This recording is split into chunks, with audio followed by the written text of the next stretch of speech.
Hey, everybody, welcome to The King is Coming. My name is Kyle Loriano. I'm here with Laura. Laura comes up from us across the pond from the United Kingdom. Laura, thank you for joining and for telling your testimony about how you encountered Christ. I can't wait to hear it, and I'm just thankful for our time together. Thank you. Thank you so much for being here and being someone that I get to share this story with, because God has really called for me to share this with whoever Mm. will hear it. Wow. Wow. I kept it to myself for about 6 months, and then I actually had a dream, and Jesus was like, why are you not telling anyone? And I was Huh. like, right, I'm off. I'll tell anyone that will Wow. listen. So thank you for having me. Oh, of course. So let's talk about kind of the beginning of your walk, either before Christ or just your childhood. Did you dabble into Christianity as a youth? Were you raised into that? What did it look like as a child? No, I didn't have any upbringing in the church, like nothing. Huh. My parents aren't religious at all. They don't know Christ. They are not. Well, actually, I suppose you could say they are Christian because in we have the Church of England, so naturally if you ask them, they would say it. But then they weren't Christian. But I was christened as a child because that was what you did in England in that at that time. So I was christened, but there was no talk of God. There was no talk of salvation. There was no talk of Jesus, certainly. And if anything, I think my parents are very sort of anti-religious. I think they grew up around people that were very restricted, not in Christianity, but in other religions. Mm. And so both my mother and father had sort of religion is too tight of a box and we want freedom, and so we don't want anything to do with that. That was sort of on them. And I would pick up on that in conversation sometimes. So there was really no Christian structure. I do remember that I had a Bible that I was given when I was christened. It was like a child's Bible. It's big. It was this beautiful illustration of Jesus, and we'd had it in our library in our house. And I would every sort of week or two, or whenever I was in the office, my dad's office was in there. I would go in and I would see it, and I'd be like, "Oh, I feel like it's so special. Like I feel like it's really, really special." And I'd pick it up and go, "I have no idea what it says." And I like the Jesus picture, but I have no idea what it says or what it means. But I feel like it's really special. So I knew from a young age that there was something more to life, and I certainly had the gift to sense more than what was around, see more than what was around, feel more. I was a very sensitive child, very independent child. Always was like, my mum's telling me to do that, but I feel like that's wrong, and I feel like I should do this, so I'm going to go do that. And my mum will tell you, like, I wasn't rebellious, but she'd say, well, I'm not going to give you advice because you're not going to take it. You're going to do what you feel is right. And I was like that from a young age. So I think the spirit that God gave me was to seek truth, was to move against the world and against the grain. It made me uncomfortable I certainly didn't fit into the world. So every time I tried, it didn't work. So there was this sort of spirit in me that was like, I don't think the way people are doing life is the way we're supposed to be doing it. It doesn't make sense to me.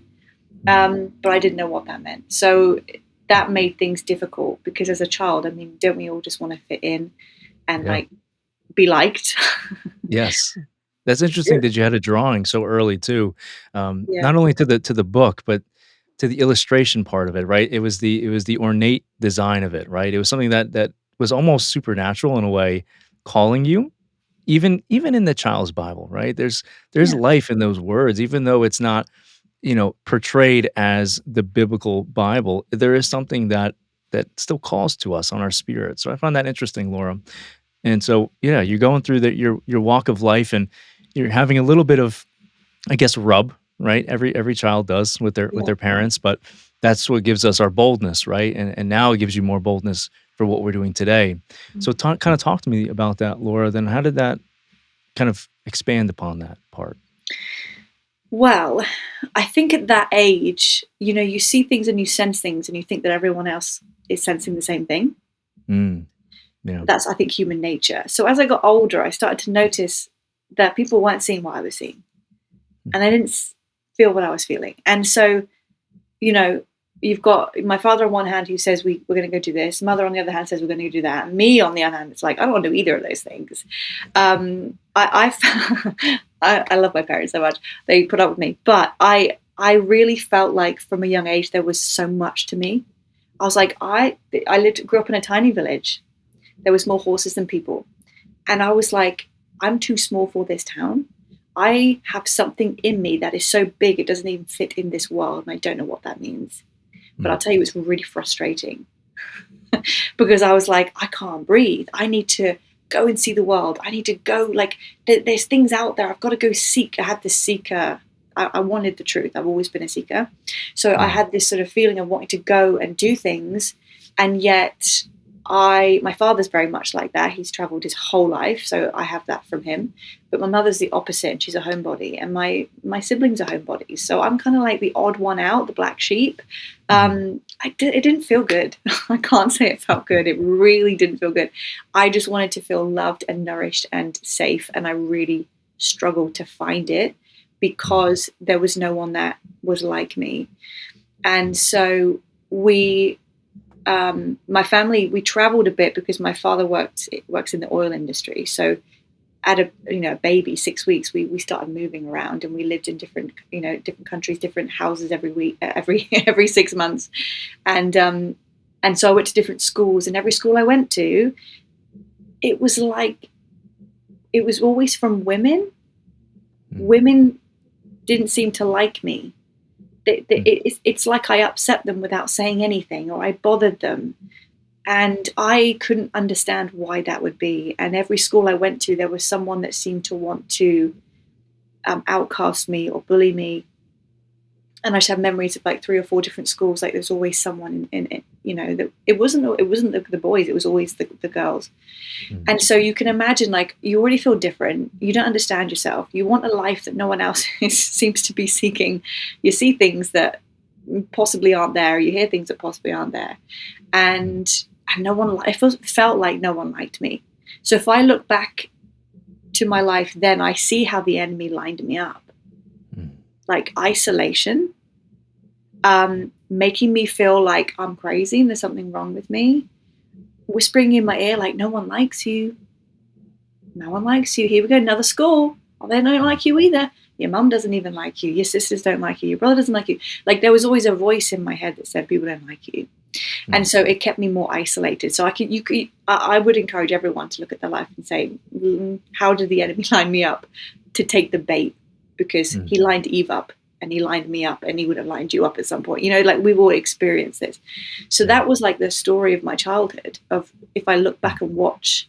So that was happening. And then I don't remember often getting a full night's rest, because when I would sleep, I would feel the presence of things. Like I thought they were ghosts. That's what I equated them to. My dad would tell me ghost stories of when he saw ghosts. My mum would tell me ghost stories when she saw ghosts. So I have, parents that probably do have the ability to see. But I would try and go to sleep, and something would pull my covers or poke my face, or they would walk around my bed. Like, Carl, I would feel my floorboard moving. Like, I'm like, oh, they're over there. They're walking around the bed, and now they're there, and now they're not moving, which means they're standing there and looking at me. And I can't sleep when something's looking at me. I would hear the wicker chair in my bedroom creak as things sat down in it. Like this was every night. And I'm not even saying, I'm not saying this is once in a while. This was every night. Wow. So I'm not sleeping. And that's going to add, right, to everything. Yeah. Yeah. So you're already sensitive, right? You're having this draw in the spirit, right, where you want to obtain for more, but then you're kind of getting answer to that call because there's something else plaguing you, something that's not from God that's plaguing you, but your family's telling you that they're ghosts. So you're thinking that it's something, could be playful, could be not playful, could be what's the word I'm looking for? Maybe more meek, maybe something that's not going to be as dangerous as it is. But the enemy, like you mentioned, is lining you up for something, and it's setting you on a path to believe in this, and almost taking over your life. It seems like if a daily attack or a daily spiritual wrestle each and every day, that's a lot for a child, and that's a lot for your mental capacity too. Just to even in the physical, in the natural world, we can only handle so much. In the spirit, we can handle everything, but in the natural, we have a finite box that we can work and operate in without kind of breaking, it seems like, at the seams. And you're on that path. You're each and every night you're getting these demonic attacks, which is what they are. And and your parents are thinking it's ghosts. That must have been extremely challenging for you, especially when you would go to school and you would have other kids and they wouldn't probably have that kind of interaction, or they would say, "Oh, what is that? I don't know what you're talking about." But you mentioned something earlier, how the enemy was already attacking you and whispering to you, speaking evil into your life and almost word cursing you so early in life. It's striking to me about how much spiritual attack you had so young.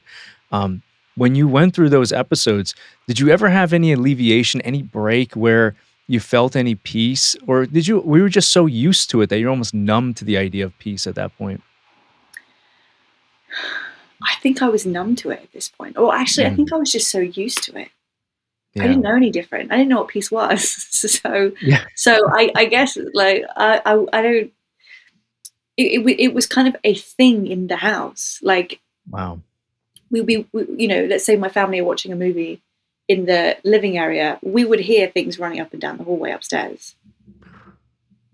And it was genuinely normal. My mom would be like, "Oh yeah," because she I believe she rang a psychic medium when I was a child and Uh, said, "There's something in my house," because she'd had an encounter where she was sat with my sisters and this cold breeze went straight through her body. She said she jumped up, she ran out the room, she was terrified. mm, And things would go missing as well. Like, you mm. walk into the kitchen and you've put something on the table, you walk back in and it's in the middle of the floor in the kitchen. It's like, well, I know I didn't Wow. put that there. So, she saw it as like teasing spirits. Or when she Interesting. rang this psychic, they said, "Oh, it's just children," you Mm, know. And yeah. I noticed that, and discovered that when I was older, playing and dabbling in witchcraft. When I was older and playing with these things, um, Mm. these demons will show up as something that is less threatening than what they actually are, and that is women and Wow. children. That's interesting, yeah. And so it was already kinda gearing you into what the Yes. next step was, and you kind of alluded to that in that next path there. So, this is normal for you and your family. You brought in that psychic medium. Did things get better with that psychic medium, or did they get worse? No, I don't think it made any difference at all. It was more, I don't think Really? she did anything to remove these spirits. She just said, "Oh, it's children." So my mum, Mm. what it did was open more doors because Wow. then my mum went, "Oh, okay, it's Mm. children." So that kind of it softened her. That's what it did. Dangerous. So I don't know if it got worse. It probably did actually get worse because I remember seeing light switches turning on and off. Wow. My brother would feel stuff in the house because he would work late at a pub and come home at midnight, and I Yeah. would hear him run up those stairs in our house as quickly as he could because he said there's always something waiting for me at the bottom of the stairs. And I was like, "Yes, I know," because Wow. I would go to bed early too. Because as soon as it got dark, I didn't like being in our house. I didn't. It wasn't. I mean, it was an old house. It wasn't that old. It wasn't like Yeah. horror movie old, but it was probably 100, 200 years old. But I hated it, and there was parts of the house I wouldn't go to. So Mm. our living room was quite big. It was long, and we had sort of sofas on either end, and we had the TV at the end. And I hated being down there because Wow. there was something that was like lingering there. So as Mm. soon as like if no one was in the house, I'm not sitting in the living room watching TV. I'll go and paint something, or I'll go and sit in my room and listen to music, anything, because I couldn't be in that space. So that's Mm. again, where is the safe place Yes. when like there isn't one? So where is Yeah. my peace? Where is my safety? Where is my feeling of like, oh, I can finally rest? Because it's not Mm. even in my own house. It's not when I sleep. It's not at school. It's not really even with my parents. My father traveled all the time. He wasn't home that much, and my mother Mm. was very emotionally shut off. Yeah. So getting any sort of emotional love and nourishment from her was it wasn't going to happen. And there was four of us kids, so she was also busy, Wow. and she did the best she could. I love my mum to pieces, and I have nothing against my mother at all. But that was what it was like, and so there was just there was no place to rest, Mm. nothing. So Wow. it's like you're being dangled in limbo forever. And that's what hell is, isn't it? If you Yeah. study Dante's Inferno, you got the limbo, right? You know, it Mm. is. If you're treading water your whole life, it's tiring. And so the more Yes. tired we are, the more likely we are to take what the enemy is offering us. So I think by Mm. the time I was 14, 15, I'd seen a lot. We did have a vicar in to pray over the house. I didn't do anything. It made no difference. And I saw the worst experience, the worst thing that I went through was when I was about 15, 16. I woke up in the night and I opened my eyes and there was a girl sat against the wall to the right hand side of my bed. She had blonde pigtails, like a little bangs. She looked like she had a school uniform on. She was sat against the wall with her legs out and her sort of toes touching, and her head was like this. She looked dead. She looked like a rag doll. Scared the life out of me. I Mm. was terrified. I threw myself under my covers and I didn't move until I heard the birds singing. Because when the Wow. birds were singing, the sun's coming up, which means I Mm. can look and there's light. Because she was my door to the hallway was here. She's Mm. here. So I'm not going anywhere. And I couldn't sleep without light after that. Like I Wow. just couldn't. And my father bought me a little TV um, after that, and I just used to keep TV on all the time. I was terrified. Yeah, I would be too. I mean, it's amazing just how strong that manifestation was then that they created that image of a child lifeless, if you will, and Yeah. that's seared into your memory now, but that created so much trauma. I wonder if that was a reason to kinda gear you to the next step in a way that they wanted for your assignment in life, right? For the enemy's assignment to kinda take that and because they place fear in our hearts, right? They place fear in our hearts because they feed off of it. Mhm. Um, I'm curious about if the next part of your story kinda went darker because of that, or if there was more to that still, like more trauma with that with those evil entities. I think that was probably the worst thing that I saw at that time. I did start to get sleep Mm. paralysis. Oh, That wow. was getting really heavy as well, which was terrifying Interesting. because it would come through my throat. It would like something was strangling me. Yep. Um, so I would say, like as far as seeing things and sensing things, that was the worst it got at that time. But what it did was, I think it had a ricochet effect Mm. because my body, I started getting sick. I wasn't well, and I guess I was seeking control somewhere somehow. Mm. And that first manifested in three different things. The first thing it manifested in was the way I was dressing. So I was always very girly. um, I would been painting my nails and my father's nails since I was about 2 3. And suddenly I didn't want to do that anymore. I wanted black hair, I wanted to wear black, I wanted chains, I wanted piercings, I wanted tattoos, I wanted the opposite, which was not, people who knew me, that's not me. But I think I got Mm. to this point where I was like, I'm so tired, I'm so lonely, and I'm so sick of not fitting in. I was Mm. being bullied at school. I didn't have any friends. I would eat my lunch in the girls' room. I would like lock myself in a stall and eat my sandwich and make my way around the school to different restrooms. So I was just like, probably reach my limit. Mm. And I thought, well, if I can't fit in with anyone, I'll just do the opposite. Because if you're going to make fun of me, at least make fun of the fact that I'm different. Because right Yeah. now there's nothing. So it was me trying to seek power. Mm. And if I look back, it was around the time that I started getting sleep paralysis. And so I think things were actually Mm. starting to enter me and be, and manifest in me. I Yeah. think is what was happening. And so suddenly, yeah, I went to a friend's house, dyed my hair black. My Huh. parents were horrified. Um, I wore black clothes. I started getting piercings up my ears, belly button Yeah. pierced, like I just wanted to get all these tattoos and things.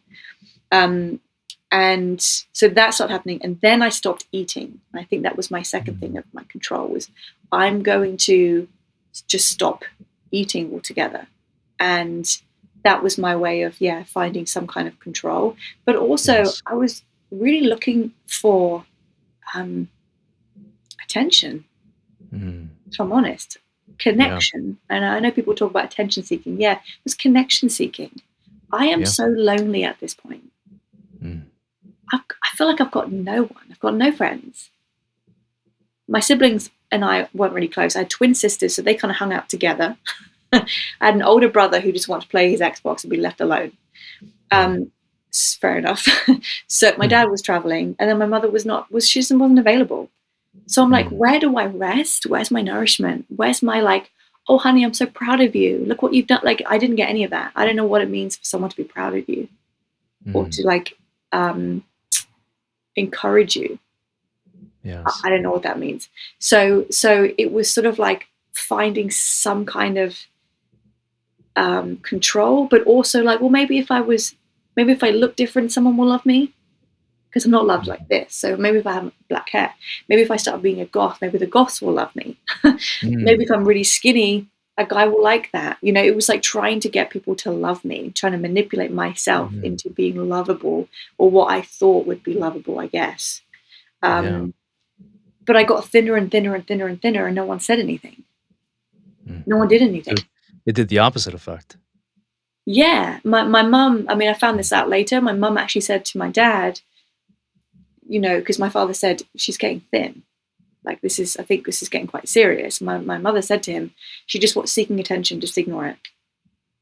And meanwhile, I'm getting thinner and thinner and thinner and thinner and thinner and thinner. And I'm thinking, no one's noticing. Like, I'm like a pin now. No one, you know, so it's like, what do I have to do to be loved? That's how the enemy lined me up.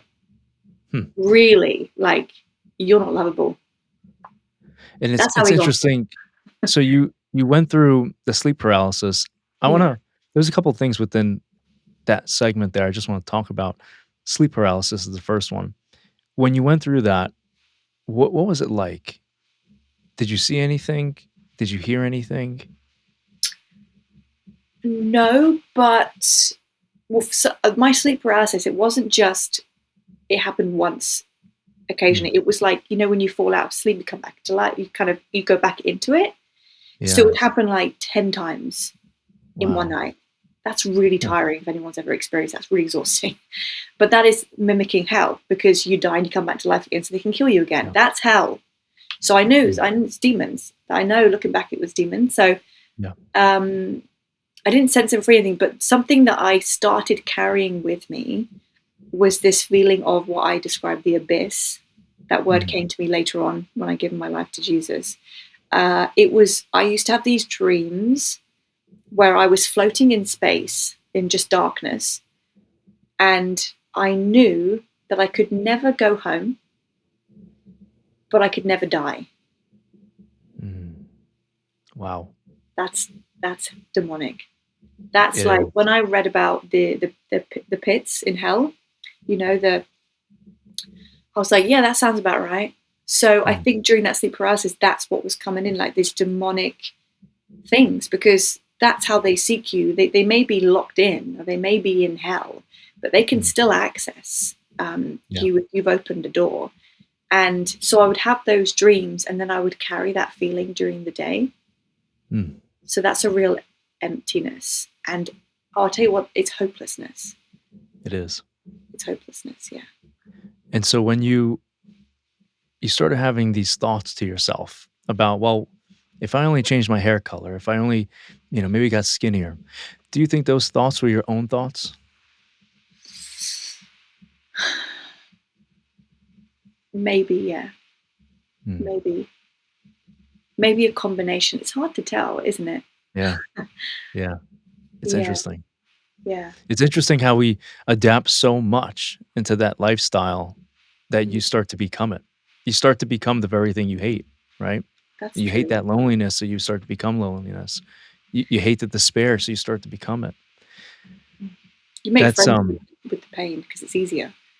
Exactly. Yeah. Exactly. So that's it's a horrible situation to be in. And so now you're getting thinner and thinner. Your parents are noticing it, but they're choosing to ignore the behavior, to not encourage further, but they're doing the opposite effect. So what happened then at that point? Eventually I got really desperate. I started, I think it was about a year into not eating correctly, I started having panic attacks. And it's funny, because again, the attack is here. Now I'm a teacher and a speaker. That's what I do. I preach the word of God, and I speak and I teach women about godliness and being a woman of God. So it's always the attack of the voice. So when I had my sleep paralysis, it was like something, I can't breathe, like I'm being strangled. And I had my first panic attack. I remember it so clearly. I was driving, my mum was driving us home, and suddenly it was like my lungs closed. I've never had the experience since, but it was like my lungs closed, and suddenly I couldn't get any air, and I just went, like, it was as if something was just like the lungs closed. And my mum is trying to drive, and we're 10 minutes from home, and I'm like, can't get any air in. She gets us home. She phones an ambulance. They say, oh, she's had a panic attack. I was like, that was a panic attack? My lungs closed. I've had panic attacks in the past. I've had anxiety. And I know that it doesn't feel good. I know that you think you can't breathe, and it kind of feels like you can't breathe, but you can really. I couldn't breathe. Like, I couldn't get air in. It was as if I'd swallowed water or something. I couldn't get air in. But that scared me so much that then I did really start getting anxiety and panic attacks. And I didn't leave the house for 3 months. My parents, well, my mum particularly, would get annoyed at me because she's like, you got to go outside. I'm like, I don't want to. I'm too scared. And so I finished up school, and we went into sort of summer holiday. So that was kind of good timing. I locked myself away, and I just put movies on repeat in my room and just locked myself in my room for a really long time. And then I think that my saving grace was learning how to drive. So I did my driving test, and I passed. And that made me feel like I had a bit of freedom, because I actually couldn't feel like I could breathe in that house. There was no air in that house. So there wasn't any air and salvation from my family. And the house itself was just riddled with who knows what. And so as soon as I could drive, I said to my mum, I was like, well, I'm off. I'm going to go and see. I had a boyfriend at the time. She went, you can't go and see him. He lives half an hour away, and you've got to cross motorways, and you've got to cross big roundabout. I'm like, I don't care. I'm going. This is me, my rebellious spirit. I was like, I know what you're telling me to do, but I'm not going to do that. I'm going to go. And I arrived shaking. I was like, I've done it. I did it. I got here. But that probably gave me a good few years of having a bit of freedom. And it did ease. The panic attacks eased because I felt like I could breathe. I could go out a bit more. I wasn't in that house as much, and that helped. So I was probably moving away from it a little bit. I do think a lot of the suppression was in the house. Interesting. Yeah. Because I've experienced demons that follow me, and then I've experienced them that are in the house, and they were in the house. And when I left, it had molded me into the woman I now was, but it didn't necessarily follow me. That's interesting that you mentioned that. So, and that's what I was thinking about too. Were the demons that followed you different, or they differed than the ones that were keeping you at home? Because it seemed like it wanted to keep you at home, right? They put that phobia in your heart in order for you to stay at home. And then in turn, you kind of settled into whatever it wanted you to do. But once you started having that freedom, did you still have some of the other tendencies, or did some other things start to break away with that newfound freedom? Well, others still lingered, of course, but maybe some of the other, like the rebelliousness was always attached to you, but there were some of the aspects of having the eating disorder and maybe fitting in and all these other things that are plaguing your mind at night. I wonder if that alleviated in a way within that time frame. Yeah, I think it did. And I've actually never really thought about it like in that way. So I appreciate that, because you've actually just given me some insight to my own life. But yeah, because I started eating again. I asked my father for help. I said, I need help. Someone's got to help me. I can't keep living like this. So he sent me to a therapist for a few months, and that helped. So I started eating again. I was in a relationship which helped me to eat, because he was very encouraging and like, let's go out for dinner and let's go, so it's kind of normal life. I had the black taken out of my hair. My father was so happy. You should see, like, credit card, go to the salon. I don't care how much it costs. Go get it done. Love him. And I was like, I think I want to get new clothes. I want to throw the black clothes away and buy some. He's like, credit card, there you go. Pop it, go shopping. It's on me. He's so happy. So I guess, when I left the house, or when I had more freedom and I was staying at my boyfriend at the time's house, I wasn't in the house as much. I was sleeping normally. I felt very safe with him, so I could just sleep. And I would say some chains broke. Yes, I would say chains broke. Interesting. Yeah. And nothing ever affected him when he was there? Not aware of, no. Interesting. Yeah. So it was whatever it was is some open door that you opened unbeknownst to you, or your family opened and maybe you were appended to it in some way, and now Mm. that chain was broken, right? So that's really interesting. So now you're kind of living a normal life. It Mhm. seems like you kind of had all those. Did those thoughts still creep into your mind during that time, or during that sense of freedom? You didn't really have that negative kind of thought spiral, if you will. Yeah, I definitely felt better. I mean, like I said, That's it interesting. had molded me into a certain person, Yeah, yeah. but I could breathe. I could get out of the house whenever I wanted. I Mm, could go and see friends. I did, along with the spirits. My mum made me feel quite suffocated. She's mm, quite controlling. Is you know, so it really did feel like, oh, I can go out and I can breathe. So yeah, a lot of patterns dropped away. And I went to college. I studied art and photography. I would say my photography was still quite dark, mm, especially the first year. If I remember exactly what I took photos of, yeah, that was pretty dark. But the second year was a lot lighter. It was I had taken the beauty of suffering. I'd made suffering beautiful and turned that into art.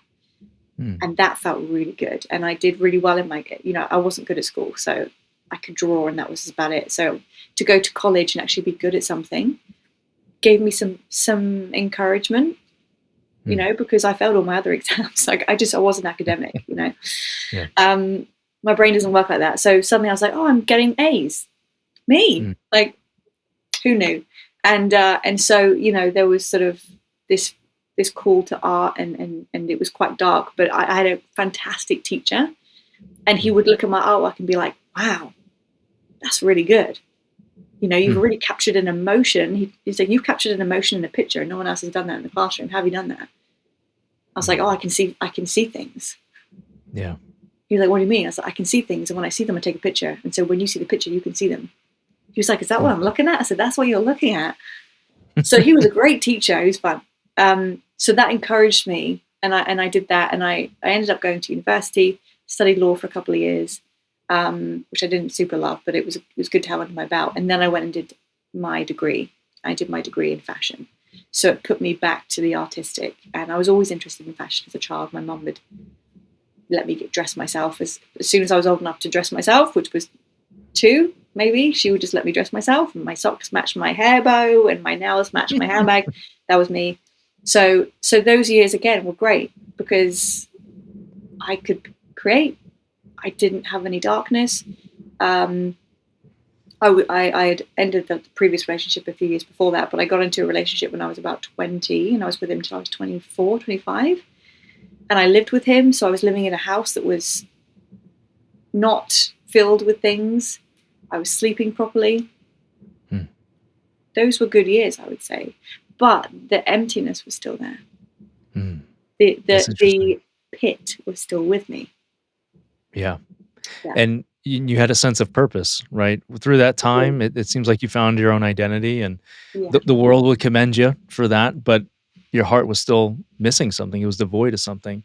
Yeah. So even though you kind of went through that life, you understood the pain, the trauma that you went through, and now you're kind of seeing in a different fashion. Did you ever have something else stir upon your heart that maybe there was something greater that you were missing, or did you just think, I don't know why I feel down or why I feel this way? It must be everybody must be feeling this way. Is that how you felt, or did you have a yearning for something more? I definitely had a yearning for something more. I mean, I do Mm, think that's how, again, the enemy, that's how he tricks women. yeah. He's been using the same trick since the beginning. Like, there's something that you're missing, and I've got it. I've got what it is that Mm, you're missing. That's what he's done with women since the beginning. So, yeah, there was that, again, it was that feeling of like, there's more. mm, I really felt like it was that feeling of growing up. I can't breathe. I'm meant for more. I'm supposed to go out and teach something. I knew that from when I was like 3. I'm yeah. supposed to go out and teach something. People are supposed to know who I Mm, am because I have a really important message. And when they hear that message, they're going to be saved. That was what I used to tell myself when I was like 3 or 4 years old. I knew that. And I didn't know where mm, it was. And I was always going to seek it until I found it. So although I was creative and I was doing all these things, it was also a distraction from that feeling of like, I'm supposed to do something else. mm, And towards the end of my degree, was when it started to get worse because, you know, I was struggling with that last year. That last year is really difficult. You've got to make a lot of clothes, and you've got to go to London Fashion Week, and the women there are kind of mean, and I don't like mean women because I've lived my whole life with mean women, and so the whole fashion industry can be like that. And so I'm struggling with my last year, and because I'm struggling, I'm not sleeping. And I was kind of bullied in university as well, which is not a surprise. I felt isolated. Teachers didn't really like me. They didn't help me. They helped everyone, but they didn't help me. And so that voice was like, see, no one likes you. Like, no one likes you. So I remember one morning the teacher came. We had 3 teachers. One of them came in. He went to every single person, and there's like 12 women in the class. Every single woman he went to, helped her, sat with her, got to the end of the classroom, looked at me, walked straight out the door. Wow. And I'm like, am I really that bad? Like, am I, like my this voice was like, see, even teachers don't like you. People really didn't like me. And I'm not, I'm not an evil person. I'm not, I help anyone I can, even from as a young age. I would help anyone I can. I would hug anyone that needs a hug. I would give stranger money. Like, I've always been of service in some way. People didn't like me, and I never understood it. And so that was happening. And so I'd go home to my boyfriend and be like, oh, you know, I can't do this sleeve. I can't sew this properly. He's like, well, did you ask your teacher? I was like, he doesn't talk to me. He just ignores me. And he's like, that doesn't make any sense. I know, but it doesn't. And so I was really overwhelmed with all the work that I had to do and figure out because no one would help me. And if I did ask for help, they acted like I was a problem and it was bothering them. So I'm just, again, it goes into isolation and that voice, like, no one likes you. So by the 3rd year, that real emptiness of like, there's got to be more. Like, there's got to be more. And the seeking, God hears it and Satan hears it. And Satan always comes in first because when God hears it, yes, he blesses you, but it takes nourishment and time. And he prepares you for the blessing and the abundance he wants to give you because abundance is heavy. God prepares you for what he's going to give you. Satan doesn't. He'll give it to you right away, but you won't be able to carry it. You won't know how to steward it, and it will hurt you. God's not going to do that because he loves you. So when I'm seeking, Satan comes in first. And Satan is all quick fixes and band-aids. That's all he can do, really. So I was seeking, and I went to a dinner party, and there was a woman there, and she was like, "Oh, Haley, my partner's best friend, she says that you're depressed. You're not doing good." I was like, "Not really. No, I'm struggling." I said, "I'm struggling with my degree, and I just feel like there's so much more to me, and I don't know how to get it, and I don't even know what it is I'm looking for, to be honest, but I'm pretty depressed, and I'd put on like 2 stone." So I was overweight for how I felt. My dresses didn't fit me. I felt ugly, and I was all over the place. And she was like, "Oh, you haven't read The Secret?" And I'm like, "No." She's like, "Oh, you need to read The Secret." So I'm thinking, like, finally an answer. I'll buy it. So, Amazon next day delivery, read it in a day, very small book, watched the movie, was obsessed. Was trying to get my boyfriend to read it. He's like, "No, I'm not interested in that."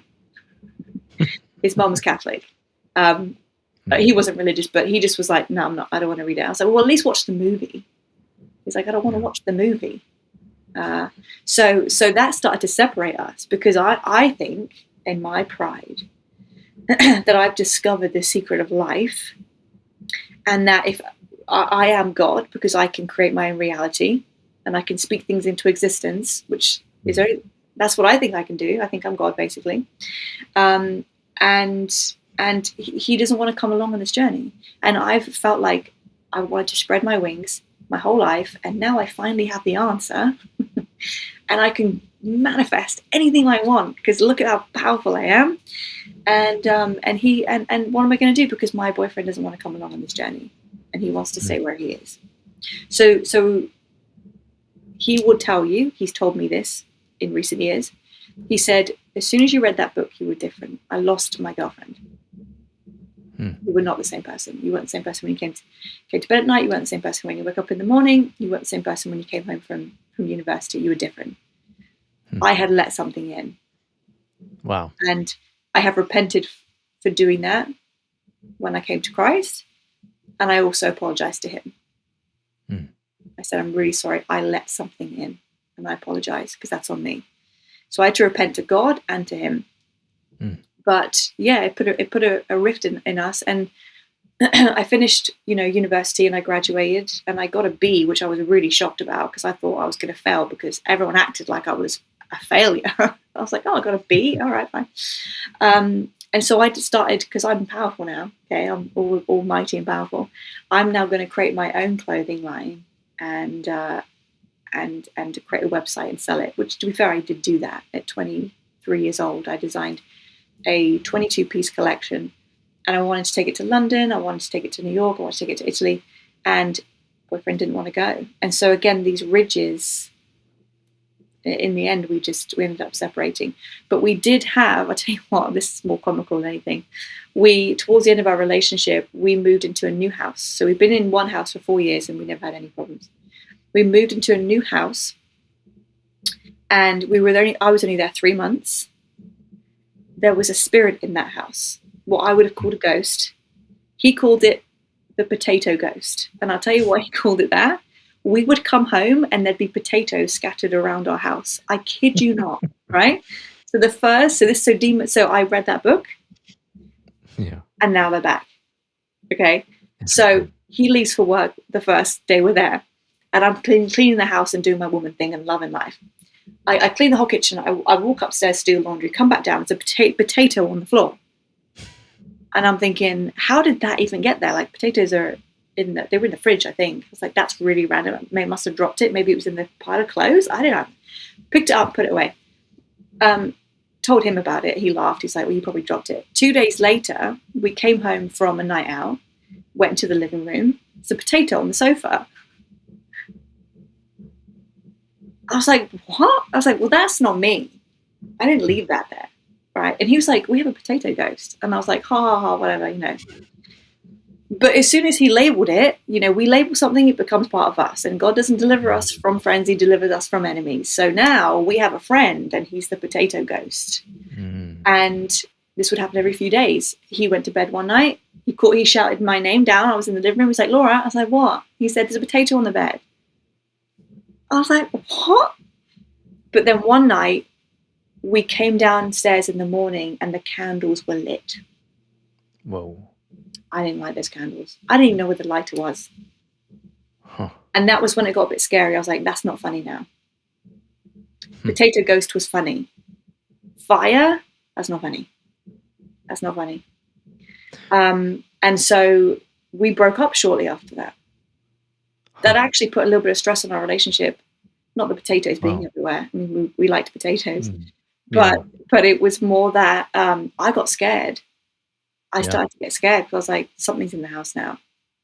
And it was in the house. It didn't leave me. It didn't leave, it didn't follow me. Yeah. But we broke up. And when I spoke to him sort of 6 months later, he said, he'd moved out of that house. He said there was always potatoes everywhere. Come home, there's a potato on the stairs. Go take the shower, there's a potato in the shower. Really strange things. So I think I let that in through reading that book. It brought it all back. And then because it was that one legal assignment, one legal open door allowed everything. Because the thing that's striking is how quickly it manifested. The potato moving, that's interesting. But the fact that you came down and all the candles are lit, that's scary. That's because of something strong doing that in some kind of legal way. That must have been completely free reign at that point. And it must be from that book, just from opening it and reading it and giving it the assignment to say, well, maybe giving your heart to it at some point. And then that changes the game plan. It's just striking to me that there's so much of that happened so quickly. It seems like how long were you in that home? We moved in there around September, and I moved out in January. Wow! And then he was there. We signed a 6-month lease. He was there for the rest of the lease, and then I think he moved out. Wow! So that's incredibly fast. You would never hear that, even in modern day horror stories. It takes time.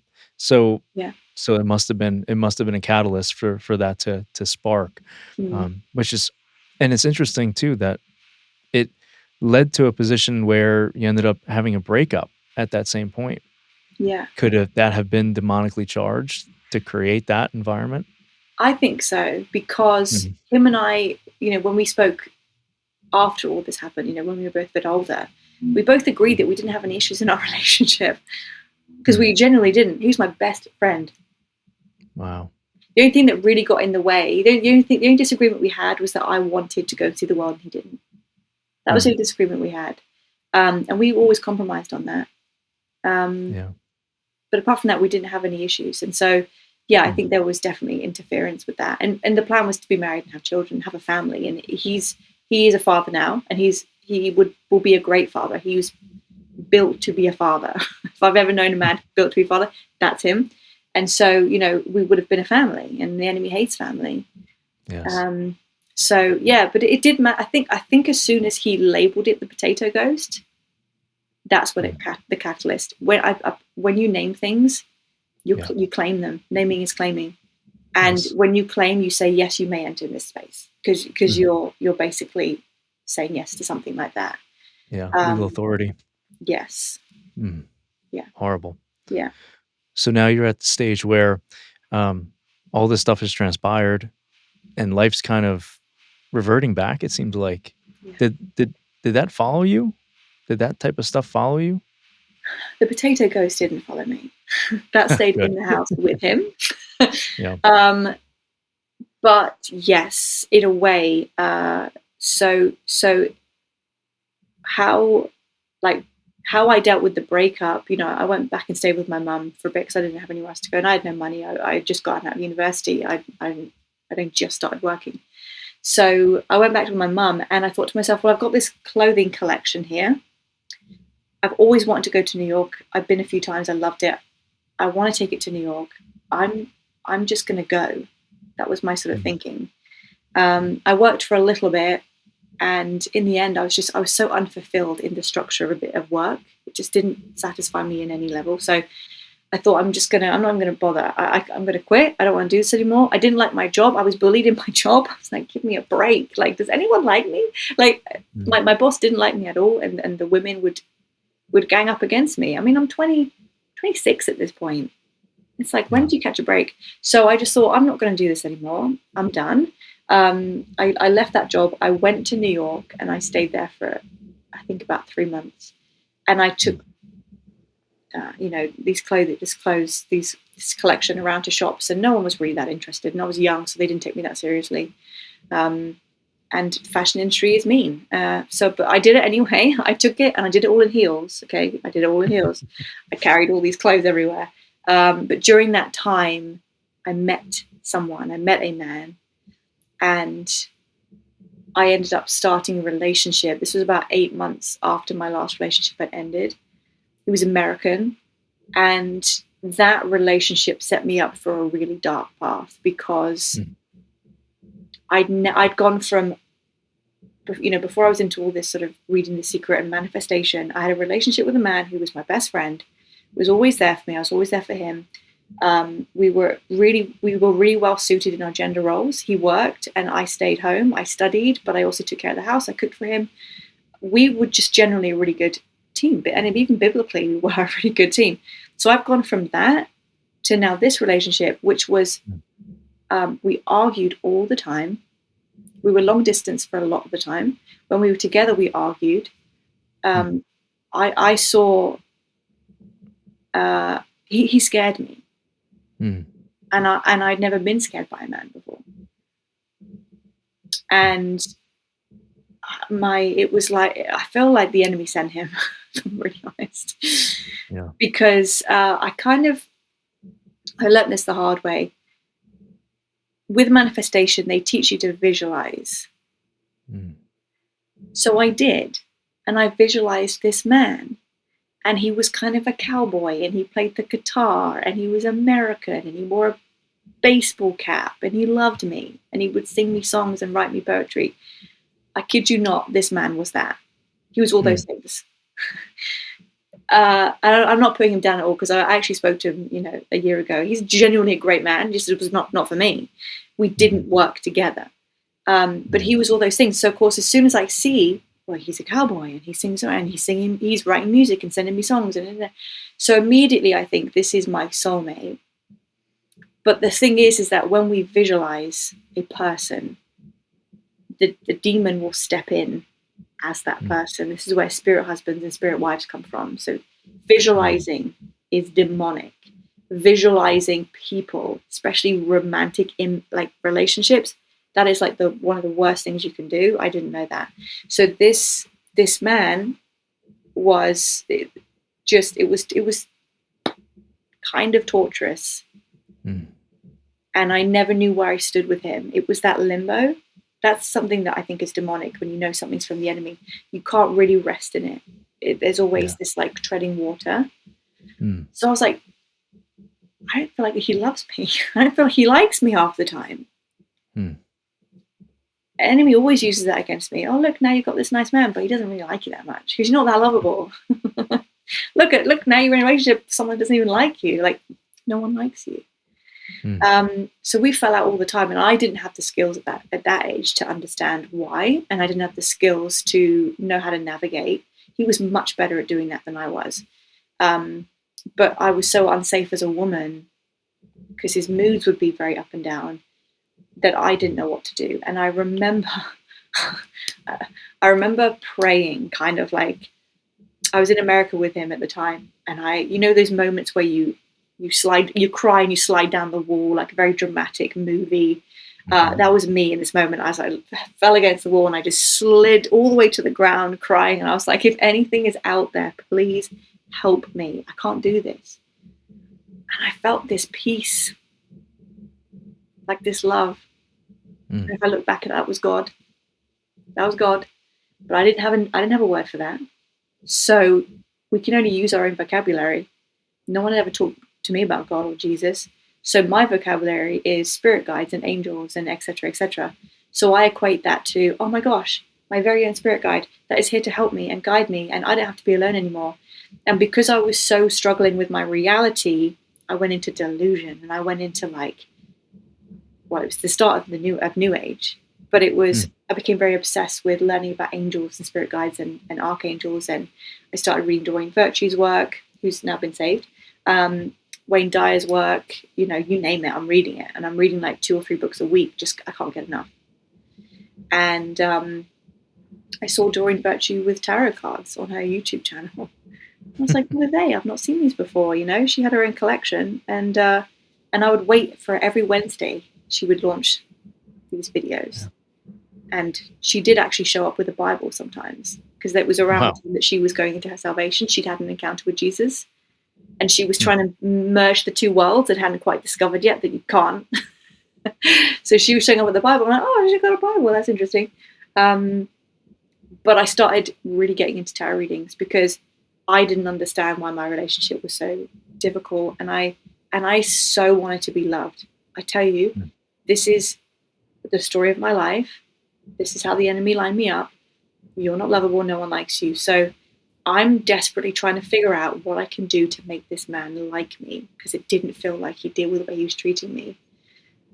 So the tarot cards came out. It was like, I'm going to go onto YouTube every morning and watch a tarot reading, because it tells me that he's feeling this and I'm feeling this, and he's going to do this and he's going to fix it and he's going to reach out and he's going to... I got hooked on the twin flame stuff, the soulmate stuff, all of that stuff. I got pretty hooked, and became my own tarot reader, got my own cards, started a journey of being a tarot reader. Wow. So from this moment of where you felt this peace, you interpreted that as an angel spirit guide, as something leading you to a better path, but you kind of went in the wrong direction with it. Oh, yeah. So the enemy swoops in first. Exactly. So now you're having these tarot cards, right? Yeah. But you're getting hooked into it. So you're watching these people doing tarot card readings and giving you almost proof that it works, that it's real, that it's something that it's good for you, not bad for you, because they seem like they're happy. But then when you start doing it, did you also feel happy? Did you feel any peace, alleviation? Did stuff let go in your life?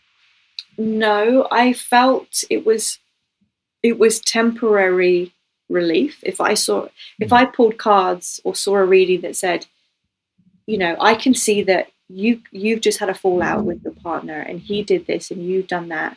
This is what he's going to do next. He's going to text you and he's going to apologize. And then he's going to make a grand gesture and then everything's going to be okay, you know? So I would have like a relief for a minute. And then as the days go by and I didn't get a text, I didn't get an apology, I didn't get reconciliation, I'd be like, okay, like, and I would always blame myself. Mm. Maybe I've done something that the reading hasn't come in, or I need to, because that's how the enemy works. You have to do Yeah. something. It's transactional. Yeah.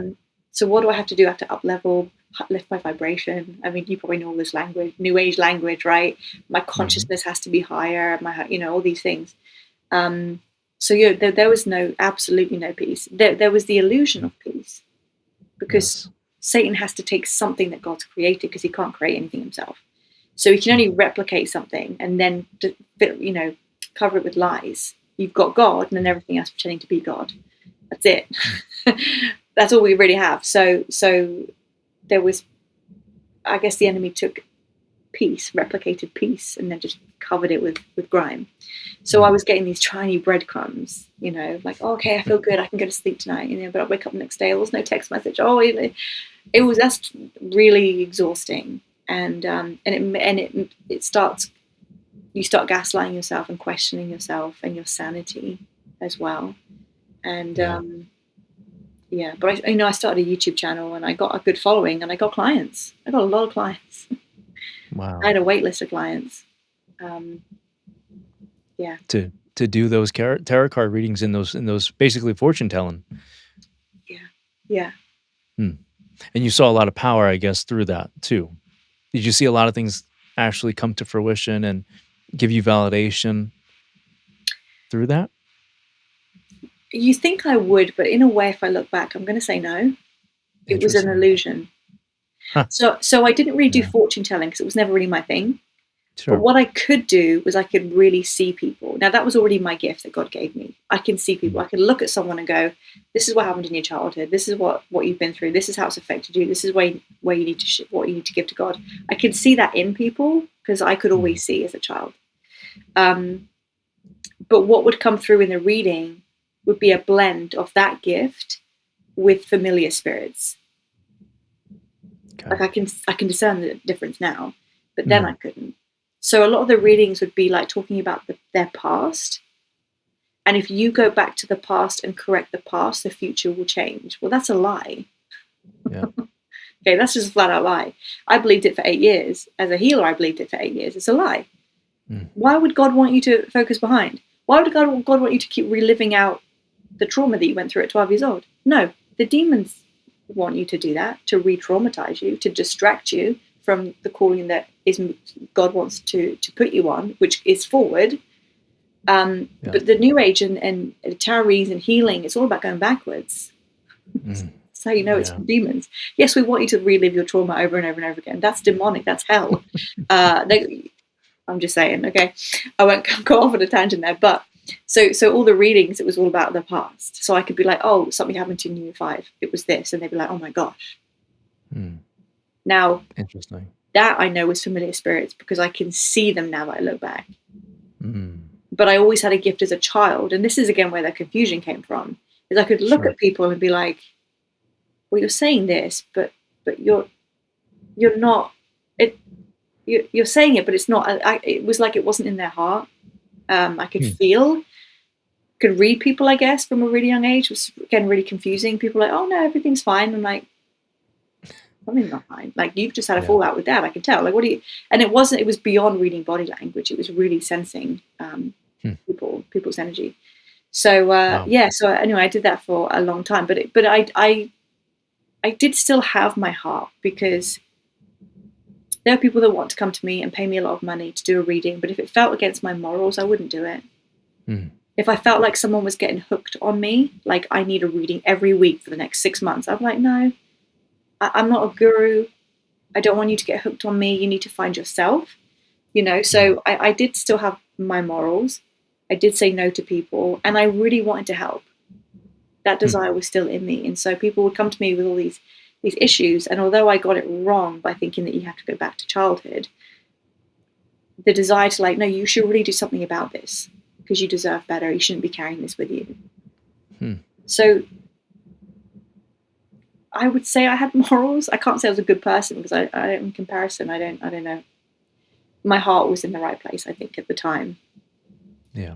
But that was, I did that for a while. And then I started to really start to move towards more of the healing stuff because it was just a lot more fulfilling than tarot card readings. Like I wanted to really help people and get them on the path. I knew everyone had a calling and I wanted them to be on that calling. But my personal life was just going downhill.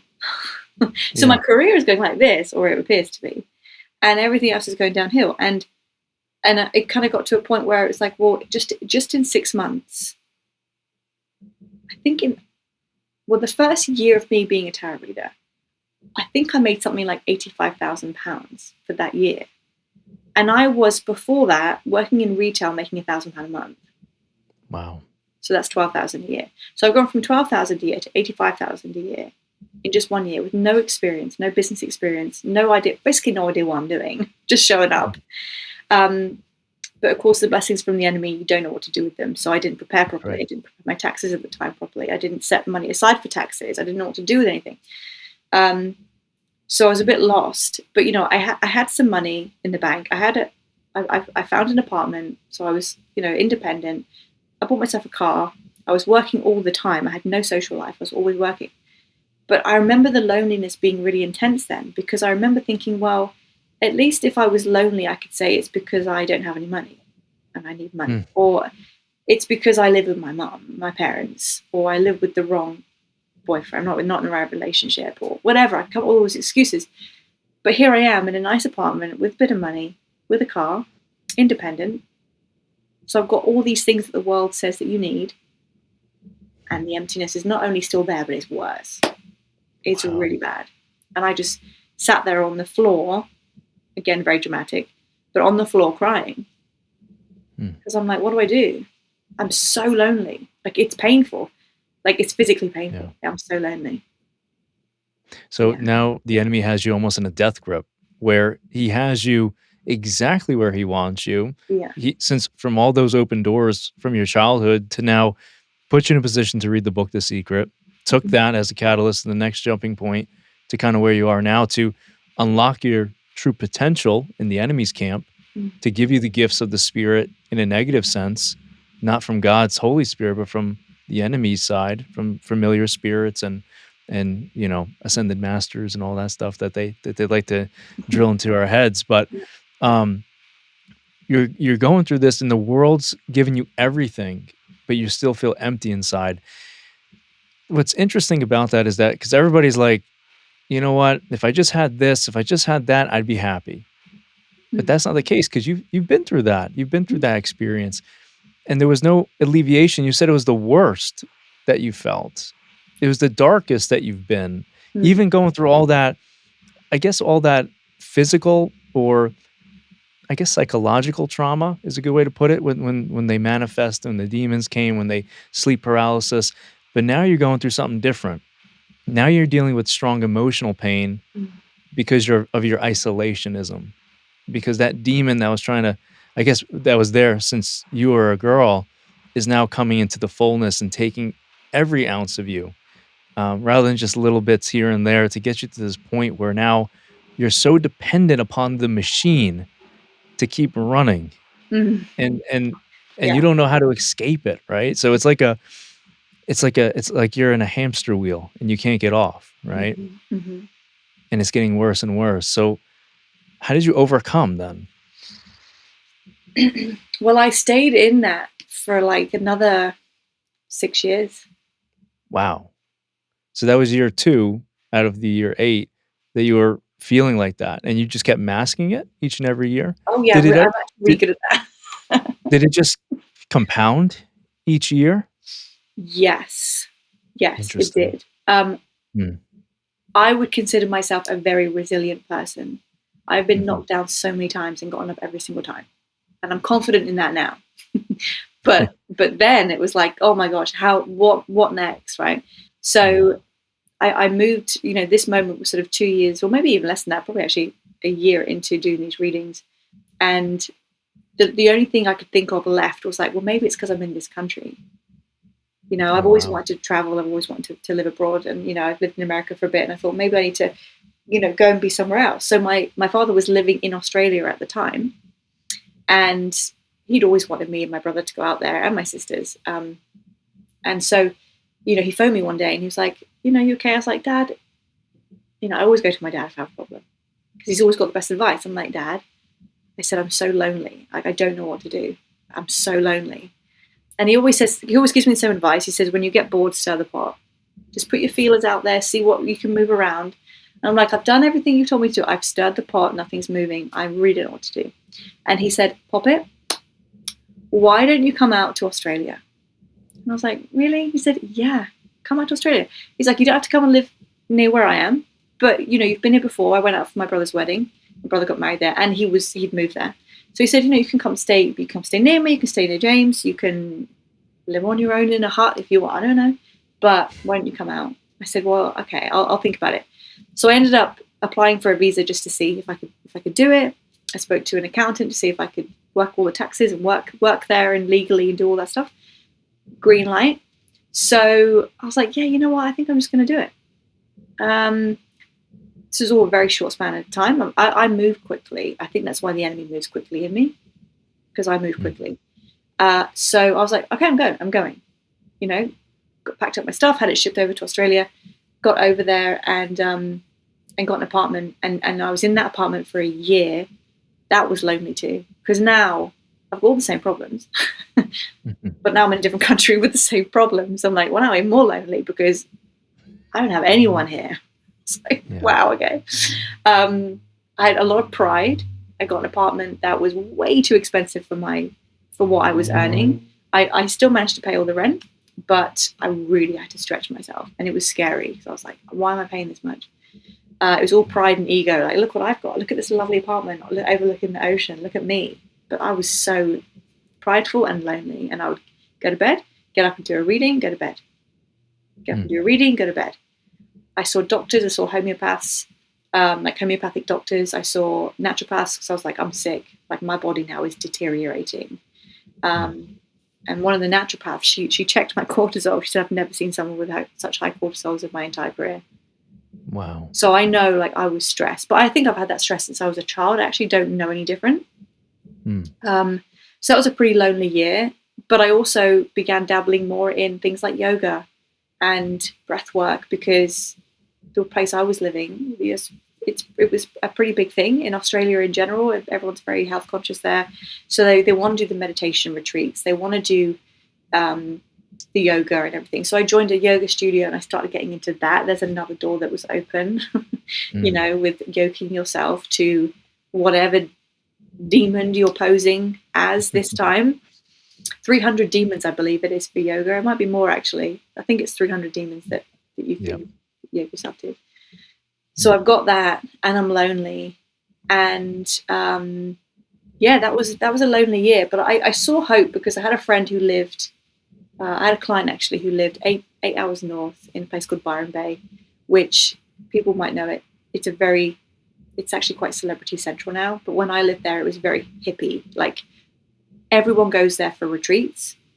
Everyone goes there for ayahuasca ceremonies. So I knew people that were doing yoga that were going up to Byron Bay to do ayahuasca ceremonies. That was the place to do it. It was the Bali of Australia, is what they used to call it. Now, I never did ayahuasca. I never touched it. I was like, I've seen enough. I don't need to take anything to see anything else. I'm good. So I was never, ever drawn to take any drugs in my life. Never have.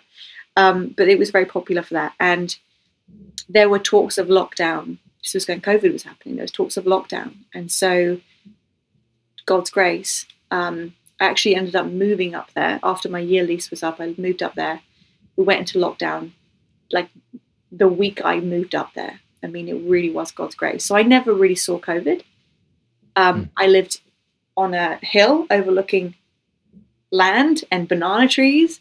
And I studied, I did a couple of years studying Ayurvedic medicine and Ayurvedic treatments. And so he kept the classroom open. So I got to study. and I didn't see COVID. I genuinely, hand on heart, didn't see it. So God protected me. But I got to study. I got to kind of find a purpose. But again, I'm going deeper into Eastern philosophy, Eastern ways. They taught yoga, and I'm now surrounded by it.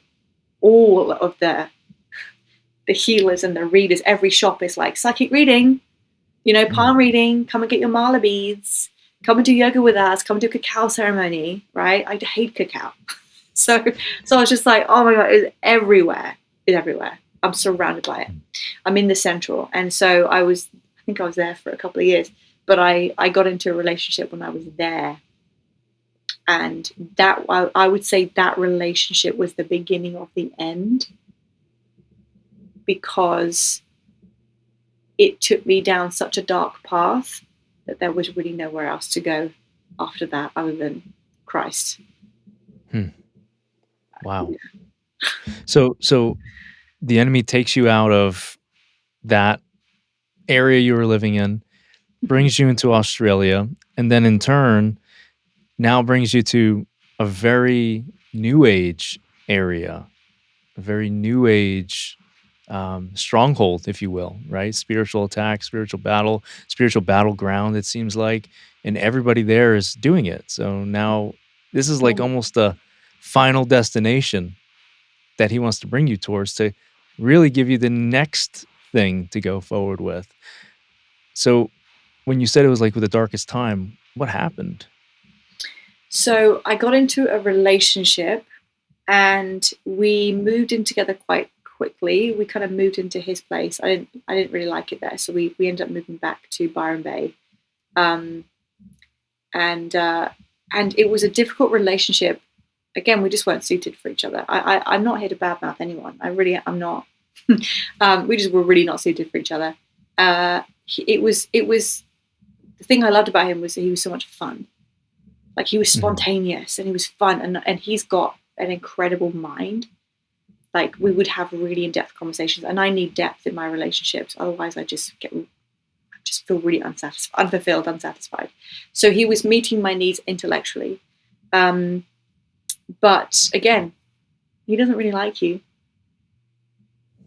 No one does. Like, that voice, it was there. And so that voice, it's like these demons kept bringing me people that proved their point. See, he doesn't really like you either. He would look at any woman that walked past. So my confidence went from here to here real quick. And no matter what I tried to do, I tried to morph myself and change myself. I couldn't get him to stop doing it, and he knew it was wrong. But it was what he was like. And he was quite childlike, so he couldn't take responsibility for me or anything. And so I was still doing my work. He stopped working because he wanted to pursue his own purpose, which I supported. I was like, well, I'll pay the bills for a bit if you want to get on your feet and do it. But he never did. so I paid all the bills for the year, the rent. We both had a car each. He had a motorbike. I paid for all those. I paid for him to go to school again. I paid for him to take classes. I paid for him to go on holiday. Like, I paid for everything. I was quite tired at this point.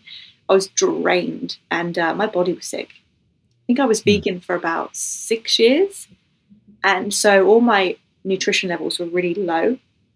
And I was really good at ignoring my body that was asking for eggs and salmon and steak. I just ignored it. So my health was really low down, and I was tired, and I was studying, and I was working, and I was empty. And then I'm going home, and there's a man there that isn't doing anything. It's not helping, not providing anything, and making me feel like I'm the problem. And I really don't know what else I can do. So we had some time apart, but only for a short time. We ended up getting it, like, trying to fix it, getting it together. We ended up moving to nearer his family because he said, he had kids and he wanted to be closer to them. So we moved there, and we decided to get married. And if I look back, because he said to me, we should get married. Partly it was to help with my visa. I was applying for a partner visa. If we're married, then it was a much quicker process if there's a certificate. But I thought it meant that he loved me, and I thought it meant that someone finally loved me. Mm. I was like, yes, someone loves me. Someone's chosen me. Oh my gosh, this is so exciting. But, as the days went on, I was like, it doesn't feel like it. Is it supposed to feel like this? I thought it was supposed to feel like relief that someone loves me and someone's chosen me, or I was looking for rest. I thought it was supposed to feel like rest, and it didn't. And we ended up getting married, and I ended up getting pregnant on the night of the wedding. Mm. And he literally said to me, I'm going to get you pregnant tonight. And I'm like, shut up. Like, don't say things like that. Stop it. But he did. And when he found out that I was pregnant, when we found out that I was pregnant, it was very clear that he didn't want to do this. He was like, well, we're struggling and we're falling out all the time. Like, do you really want to bring a child into that? Which is a fair comment, I suppose. But to me, there's no other option. Like, well, this is what's happening. So this is what we're doing. So life for a few weeks was really, really tough. I was very, very sick for the first few months. I couldn't move. I couldn't get out of bed. And it was such a lonely time. Again, loneliness. No one likes you. He started working again. So he would go to work and he would come home, and I'm still in bed from the moment he left work to the moment he comes back. And I'm just staring at the ceiling because that's all I can do. I'll throw up. So he would come back and he would literally poke his head into the room and be like, you all right? I'm like, yeah, I'm good. So, okay, cool. And then just make himself a cup of tea, go into the living room, watch TV until the evening, and then come to bed. So there was literally, no support at all. And really, it's just that he didn't know what to do with me. He wasn't responsible enough to have a wife. And I wasn't secure enough to have a husband. So we really weren't a good fit. But what happened was, when I got pregnant, he didn't want me to tell anyone. He didn't want anyone to know. And I didn't have any friends where we were living. All I had was his family. And he was like, no, you can't tell anyone. So I was obedient. He's my husband. I was obedient. I didn't tell anyone, but that was really lonely. So I ended up phoning a therapist, like a healer, shaman therapist. Spoke to her for an hour and talked to her for a bit. And she said to me, she's like, he actually sounds very narcissistic. Do you know that word? And I was like, yeah, I know that word, but everyone throws that word around. Everyone's narcissistic, apparently. Everyone. I was like, it's just the hip word right now. She's like, no, Laura, this man is narcissistic. He doesn't know how to take care of you, and he doesn't want to, and he doesn't care. And he's controlling you, and he's manipulating you. And I was like, maybe. I don't know. Anyway, we finished the call. I left the room, opened the door, and he's standing there. Wow. And he was like, what was that? And he's a lot taller than me. I'm 5'7", so I'm tall as a woman, but he's like 6'3". So he's standing there, and I'm like, oh. He's like, what was that? So what do you mean? He's like, what was that? Why did you tell her that? I said, I had to tell someone. Like, I'm really struggling. Like, I don't know what to do. I'm really struggling. I need to tell someone. Like, I'm not good. And he was like, why did you tell her about me? I said, because she asked. And because that's how I feel. And there was nothing I told her I hadn't told him. But I was like, this is how I feel. And he was like, well, you need to leave. I was like, what do you mean? He's like, you got to go. Like, you have to go. He said, I'm going to go to my mum's. You need to pack your suitcases. You got to go. I'll be back. So, obedient. I was like, okay. So I grabbed my suitcases out of the wardrobe, filled them up with all my stuff, basically my whole 4 years in Australia, all the stuff I had in my life, to leave this house, which also I paid for, by the way. I'm paying rent. So, and he can't afford the rent. And I'm thinking, okay, this is technically, I'm paying the bills here. Can I not stay? But no, I'm very good at doing what I'm told, which is great for the kingdom. But not good in these situations. I just packed, and he drove me 8 hours back to Byron Bay. He dropped me off there. I had one friend there, who I stayed with one night, but he didn't drop me there. He dropped me off at a hotel, this sort of retreat hotel, and he carried my suitcases into the room, and he just kissed me on the forehead, and he said, "You're going to be fine. You're the strongest woman I know," and just left. And I can't even describe how that felt. I mean, I don't actually have words for it. People can imagine what that feels like, but I don't know what words I would put to that. To say that's probably the most scared, like genuinely scared. I don't know what to do. I don't have a home. I'm pregnant. I'm running out of money because I paid for a wedding. And I was like, and also this feeling of like, if you think about the enemy lining me up for no one likes you, Laura, I think to myself, okay, I have never done so much in a relationship in my life. Like I've played the male role and the female role in this relationship. I've given everything and I still get left for dead. So part of me was like, I don't really understand this relationship thing. I don't know what else I could do. And there was a voice that was like, yeah, because people really don't like you. Like it was loud then, because now I've been left for dead. So it was like, see, no matter what you do, no one can ever love you. That was loud. That was really loud. Wow.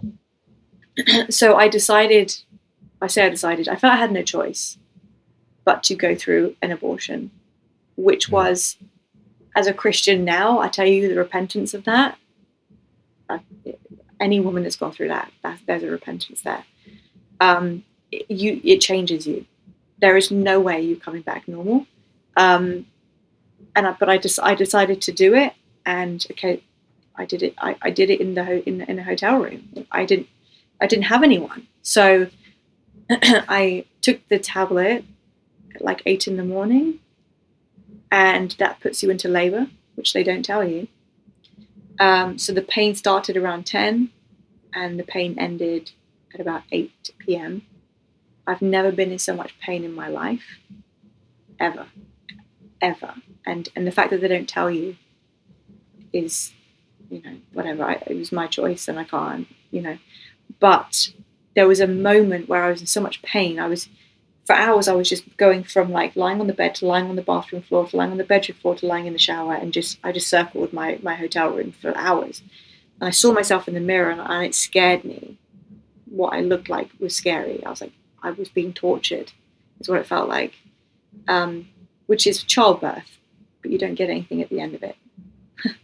So I remember holding onto the shower door, clinging onto the glass, begging for my life. Like literally begging for help. If anything is out there, same as when I was in America, sliding down that wall, if anything or anyone is there, please help me. But I didn't feel anything. And I think I've got these spirit guides around me that are always there to love me and protect me. And I just call on the angels and they come and save me. Well, nothing came to save me. In fact, it felt like they were probably laughing at me. And if I look back at that time now, which was a good few years ago now, abortions are demonic rituals that will destroy your life. That is one of the worst doors you can open, because you've just sacrificed a young, a fetus, a baby. You've just sacrificed that to the enemy. There's a blood ritual. I went to bed at 10 o'clock. I passed out because I was so exhausted from the pain. And I woke up at 2 a.m. covered in blood. There was a ring around me like this, just blood. It went through the bedding, through the mattress. I had to apologize to the staff because they needed to buy a new mattress. I bled everywhere. And I was not the same after that. And something entered me after that. I opened a door to the darkest world I'd ever seen. Because I remember, well, first of all, my friend knocked on the door of this hotel the next morning because she was so worried about me. She'd been ringing me and I didn't even know. And she kind of left me for the day to sort of process everything. And in the evening, I sat on the balcony of this hotel and I'm overlooking this lake, and there's a huge thunderstorm. And I felt it go in me, this anger. It was like something went in, and this voice in me said, how dare you treat me like this? Do you not know who I am? I'm a witch. You can't do that to me. How dare you? I've never spoken to anyone or to myself ever like that in my entire life. Ever. And at the time, I was like, well, maybe this is like that 15-year-old in me that was gothic, and, because I did like witchcraft when I was a teenager. When I dyed my hair black and stuff, I was interested in witchcraft. And I never got to pursue it because life kind of got a bit better at that time. And I was like, maybe that 15-year-old in me is ready to come back. Maybe that was when I felt the most powerful in my life, when I was dyeing my hair black and doing all these things. But looking back, I had opened a door. And that was possession. And I'd never experienced that before. Something literally was now in me and acting as me. Yeah. Wow. So full possession. Yeah. It's incredible when you tell that story and how it portrays itself as if it should have been there the whole time, is how it portrayed it. It's like almost how dare you not do this sooner, which is striking to me. But it just showcases how evil and how far that journey took you. It took you all the way to where that entity finally was able to go in fully. And I think that's why we see a lot of the mental health illnesses that we see. There's those people that are going to the very end of that line where now possession enters. And now you're seeing not your own thoughts, something else is in you and making your life that much worse because you can't even control some aspects of it, which is shocking. So that truly is the darkest time. Not only it seems like you were mentioning, there was an assignment from the enemy to bring that individual into your life, but to create that chaos, it was almost the perfect like the perfect symphony of what the enemy planned in order to get you to that position. Did you ever feel a potential break in that evil, or did it just get worse? Oh, it got worse. It got It got worse. worse. Yeah, it got worse for 2 years. Wow. So now, okay, wow. There's a lot just to process with that then, because I mean, we could talk about, yes, the sacrifice of a child does open doors, and we see that in modern society a lot, especially in wealthy circles and bigger things like that. There's a lot of talk of that, and there's power in it. Um, there's negative power in it, but there is power in it. So obviously now you're fully traumatized, possessed, down a dark path. You're kind of left alone, astray. Um, did you have any outlet that you could talk to anybody at this point? Did you have any solace, or did it just manifest way worse? Yeah, that's one thing sadly, I never really had anyone to talk to. The enemy really did isolate me, which I Wow. think he does with people because it actually amplifies your torture. That makes sense. Yeah. Wow. Yeah, isolation is That's one an of his interesting point. tools. Yeah, because that's what it is in hell. It's full isolation while full torment for eternity, plaguing by the same spirits that have known us since birth, which is just it's horrible until the great judgment, of course. But so, okay, so let's talk about that, Laura, then. What happened then afterwards? So I decided to go home back to England. I didn't feel like I could stay and I didn't have the strength. I could have done like a student visa or something. Didn't want to do the partner visa anymore, obviously. Didn't want to go back and study. I was tired. So I decided to go home.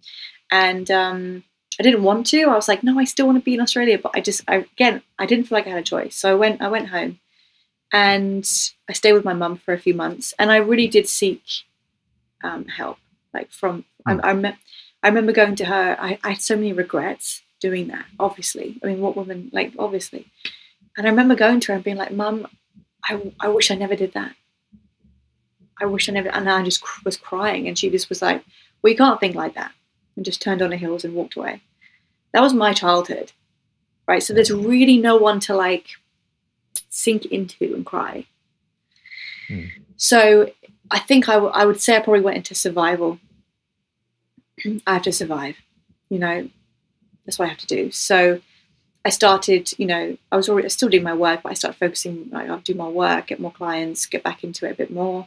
But now my work had taken a twist. Now my work had a witchcraft sort of sticker to it, because I was reading, drawing virtue tarot cards, which had butterflies and sparkly things on it, and at least it's a bit fluffy. But now it's like, no, I want tarot cards with skulls on it, and I want them to all be black and to have knives on them and stuff that I'm not. I promise you, not interested in. Never have been. Something was in me, 100%. Like something, I had something in me, and I could suddenly start seeing things again.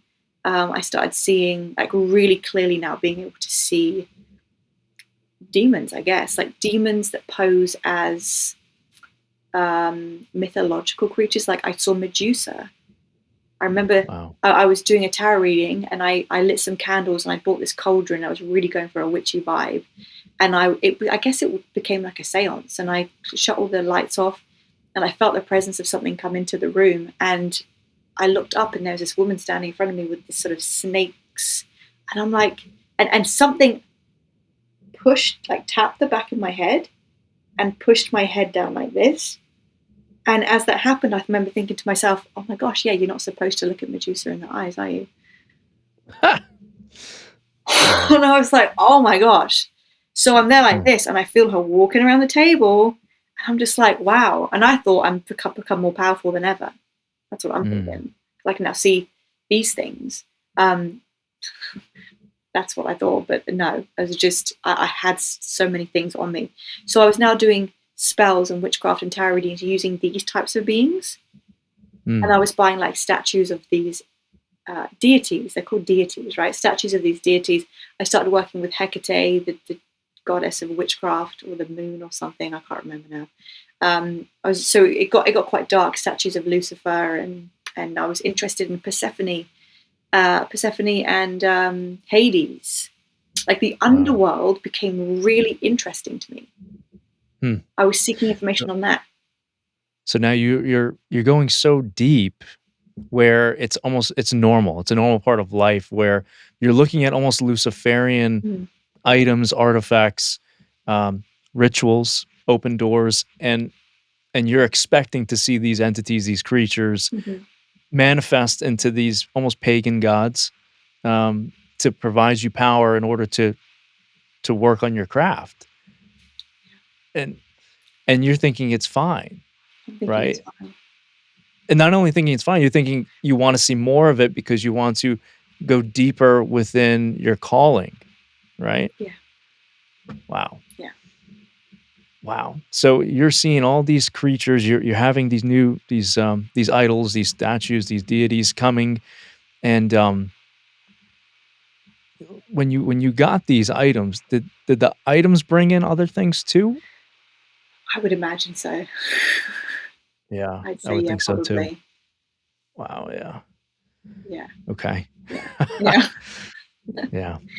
But I can only imagine how dark it really got then. I can only imagine. It's just like suddenly the underworld, which I'd never been interested in before, suddenly that became really fascinating to me. I mean, if you think about it, when you have an abortion, as graphic as it is, like when there's 2 tablets you have to take. The first one actually stops the baby from growing, so it essentially kills it, and then the second one expels it. So you've had death in your body. Now, when you've had death inside your body, that does something. Yeah. So there's I'm speaking from a spiritual perspective, from someone that can see these things. This is what I was shown. And so suddenly there's just an interest in anything to do with the underworld. And I found Dante's Inferno fascinating. And I studied all the different, realms and all the sort of entities and demons that came with it. And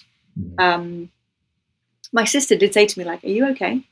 I was like, yeah, fine. What are you talking about? Oh, she just doesn't understand me because, she thinks that I'm suffering, but I'm not. I'm just becoming really powerful. That was my thinking. So I kind of dabbled. And then for a few months, and then God was trying to come in at this point. Wow. Okay. So Jesus, and praise God, right? This is Jesus carves his path. So he will prepare you for his entrance, because you have to be able to hold what you see. Like, you have to be able to receive the blessings of heaven So they can't just fall down on you. And I know people are praying for things and like, why, where is it? Well, look, abundance is heavy, okay? Heaven, it has a heaviness. Glory is heavy. Glory means heavy. So he prepares the way. So at this point, I've never been so in the darkness, and yet I know that Jesus is preparing to save me. When I look back, I'm like, oh, like I know that's when he was like, right, we've really lost her now. We got to go. Because I do believe that he let me go into all these places because I use it now. I use it for the kingdom, and I have an advantage because I know things and I see things. So what happened was, again, I don't have the vocabulary for the word God, but I do know when I hear something and see something. And I went for a walk. I was still staying with my mum's. I went for a walk, and this voice came over me and said, "Everything's okay." I was like, "Oh, peace. Everything's okay. I'm going to give you the key to a house. It's your house. There's a church next to it, and I want you to go." Now, I didn't put to I didn't know it was God or Jesus or anything. I was just like, well, that feels really nice and that feels peaceful. And I'm thinking that because I'm working with the goddess of witchcraft, Hecate, I'm thinking it's her. So a week later, I go on a drive. I stayed in Airbnb. A house pops up to view. I go and view it. I think it was like 7 different people applied for it. They chose me on the same day. They went, yeah, it's you. I didn't offer anywhere near what other people were offering, but they chose me because I was a single woman, and it was a couple that wanted just a single person, and they're like, no, we want you. So within like a few days, I'm being handed this key, and I'm like, oh wow, I have this key to this adorable cottage called Eve Cottage, by the way, Eve Cottage, and I thought, I'm going to go and have a little wander around the town or village. It was a tiny village. I was like, I don't think there's anything here, but I'm going to go for a wander. Well, lo and behold, you step out of my driveway and go right down the road.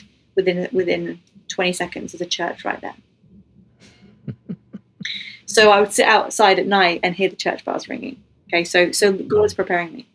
And I kept actually meeting people with the name Eve. And I went on a date with someone who said his ex was called Eve. And I'm like, I feel like the universe is trying to tell me something here. Like, what is it with this Eve thing? And I know Adam and Eve, but I only really understand the spiritual Eve, which is like the deity Eve. There's a deity Adam and deity Eve. So I really only understand that. And so I have not made any connection, but I know the universe is trying to talk to me. I'm like, I don't get it. But anyway, so I move into this place. I don't go to church because I'm too scared to go in. I never stepped foot in it. I couldn't do it. I literally would stand at the door and be like, right, come on, you're going to go in. Come on, Laura, you can do this. You've got this. I couldn't do it. Wow. Yeah. I had way too many demons. They wouldn't let me in. I guarantee. Yeah. I did go into That's one striking. church. My friend took me in. I asked her to hold my hand. Wow. Yes, no problem, babe. I'll take you in. She took me by the hand and she drew me. Good friends. But yeah, I couldn't go in. Yeah, sorry, go on. I just wanted to talk about that because, God takes us when we're at the most broken, right? When we're at kind of the edge of ourselves, and he's always there, always. It's striking that he just reached out to you. He told you on your heart. He spoke to you on your heart that you would have this home. It's interesting that he gave you a home, though. And I think it was because to get you separation out from that other stronghold in your parents' house, almost, it seems like, to get you completely new, clean, if you will, outside of the noise of the world. And now he's starting to show you subtly all these things. You're interpreting it as the world, but he's showing you his signs that there's a bigger picture. But he had to get you to that point because he had a bigger plan for you, which I think it's beautiful to hear that, because I mean, somebody needs to hear that now. Somebody's watching this, they're going down that same path, and maybe they're starting to see some signs, but they're thinking it's the same thing. Maybe it's the world. Or maybe it's not the world. Maybe God's calling upon their heart. So Yeah, Laura, let's talk about that. You now started to you at least went to the church. I don't know if you participated, but at I least you went did. inside of it. I went inside. Put my foot in. Yes, yeah. Yeah, my friend, there was no service on. It was just, I walked in and I was like, wow, and I love architecture, I love art. So I was like, wow, look at this, look at the door, look at the wood, look at but Yeah. that was as far as it went. But I always, I've always found churches to be really powerful. When I step in, I'd be like, whoa, you would feel the Yeah. glory, but I didn't know what it was. But I was in that house for about 18 months. And yes, God isolated me I think he was trying to get me to himself, to kind of, because he'll do that. Yeah. But this is what I didn't realize this at the time, but this is how it was unraveled to me since, because Jesus was now lining himself up for me. The warfare was okay. So what happened was when I moved into that house, I woke up one night, the TV was on downstairs. I was like, well, that's strange, because I definitely turned that off. So I went downstairs. It was loud too. I don't do loud. So I was like, that wasn't me. I thought maybe it's malfunctioning. It's a brand new TV. So I turned it off, went back upstairs. The next night I woke up, came out of my room, the bathroom light was on. I was like, well, that's weird, because I always turn all the lights off. I'm in the forest-ish. When there's a light on, because there's light. Like, otherwise it's always dark. Like, that's really strange. That happened a few times. One time I was in the bath and suddenly there was a bang, a noise, and TV come on its own, disturbing my bath time. So now it had my attention, because it wasn't like I couldn't sort of think to myself, well, maybe I just left the light on, or maybe I just left the TV on. I couldn't do that now. Now I'm in the bath chilling, and the TV's just turned itself on, and I heard it click on. So I was like, oh no, something's in this house. So again, as soon as you acknowledge it, you kind of name it in a way. You're putting your focus on it. So it started to get worse quickly. Like you say, like it happened quickly. The next night I was woken up by something pulling my feet, literally pulling at my feet. That really scared me. It scared the life out of me. So I was now sleeping with the light on again. And then I woke up one night and I could smell fire. I could smell a burning smell, and it was a stench as well. It was like burning, and then probably burning flesh smell. It was gross. But I woke up and I panicked, and I was like, oh my gosh, my house is on fire. And I ran downstairs, and as I'm running down my hallway, I'm like, wait, the smell's gone. And now I'm thinking, like, okay, so I haven't connected the dots of, like, Laura, hell's in your room. These demons from hell are in your room. They're bringing the smell of fire with them. That didn't connect. It didn't connect for me, but I was scared, and it kept. Then it got to the point where it was happening every single night. Like, I couldn't sleep at all. Wow. I would have an hour of sleep every night. I couldn't sleep because the fire alarm would go off. Candles would be lit. Again. Yeah, candles, and the oven, the gas oven. Yes. I'm like, well, now you're playing with fire. So, I mean, I thought it was a ghost that was connected to fire. When I tried to sort of tune into it, I was like, oh, maybe you died in a fire. They try and make you feel sorry for them. Oh, maybe you died in a fire, and oh, you poor thing, because then it's like, come to me. Yes. That's what they do. They'll play on they'll use you against you. I have a lot of empathy and a lot of compassion. They use that against me. So I phoned my friend in Texas, and she was a witch. And she's now been saved, but she was a witch then. And I was like, friend, I got something in my house. You need to do something. And she did she cast out anything that was in the house. She cleared the mirrors, with her portal. So she locked all the mirrors and did all this stuff. And she said, okay, I need to get this spirit out of the house. I'm like, okay. I said, when are you going to do it? She said, I'm going to do it Wednesday. I said, okay, I'm not going to be here then. Okay, I'm going to go somewhere else. And I've rented a room in a hotel. And when I was driving there, I remember feeling so drained. Like, I was exhausted, like beyond not sleeping. I could feel something in me, and it was pulling me down. It was a pulling down. Now, if I know where hell is, and I'll tell you it's in one direction and it's down. And if you have demon possession, you're going down. I could feel it pulling me down. And there were times where I would try and sleep and I would feel it get into my body. And I'd feel us both struggling. So this thing, whatever it was that had entered me, was now manifesting more and more and more. It was, I think it was as if all of them were trying to take over my body. So I'm driving to this hotel. I'm so tired and I'm scared. Like there's a real feeling of like, I'm going to die. Like I'm panicked because something is really trying to destroy me and take over my body. I could feel it. So I got to this room and I felt like it was watching me. I was like, I can't get a peace anywhere. And I try and get some sleep. And at 1 o'clock in the morning, the fire alarm goes off in my room. And I was just like, is there peace? I was so scared. I opened the door to my room. And I looked out, and I stayed in this beautiful like manor castle, right, which was the worst choice because it was really creepy. So I opened the door and I'm just looking down this long hallway. And I'm like, is anyone out there? And do I hear any other alarms? Nothing. And then my alarm goes off, and I'm thinking, right. So I phoned my friend in Texas, and I'm like, have you done it? She's like, I'm just about to. Like literally, I'm sitting down and preparing everything. I said, well, my fire alarm just went off. She said, yeah. I didn't know if I was going to tell you this. She said, it's not in your house, it's in you. Interesting. That is the eeriest, scariest feeling. Yeah. That is a horror movie. Right? Yeah. My friend at church says my life's been very colourful. That's how he puts it. You've had a very colourful life, Laura. I'm like, yeah. But she removed it. She actually took it to her house, and she would send me videos of when it was like moving the curtains and pressing buttons, and it tormented her for a second, but she had more strength in that area to me. She removed it.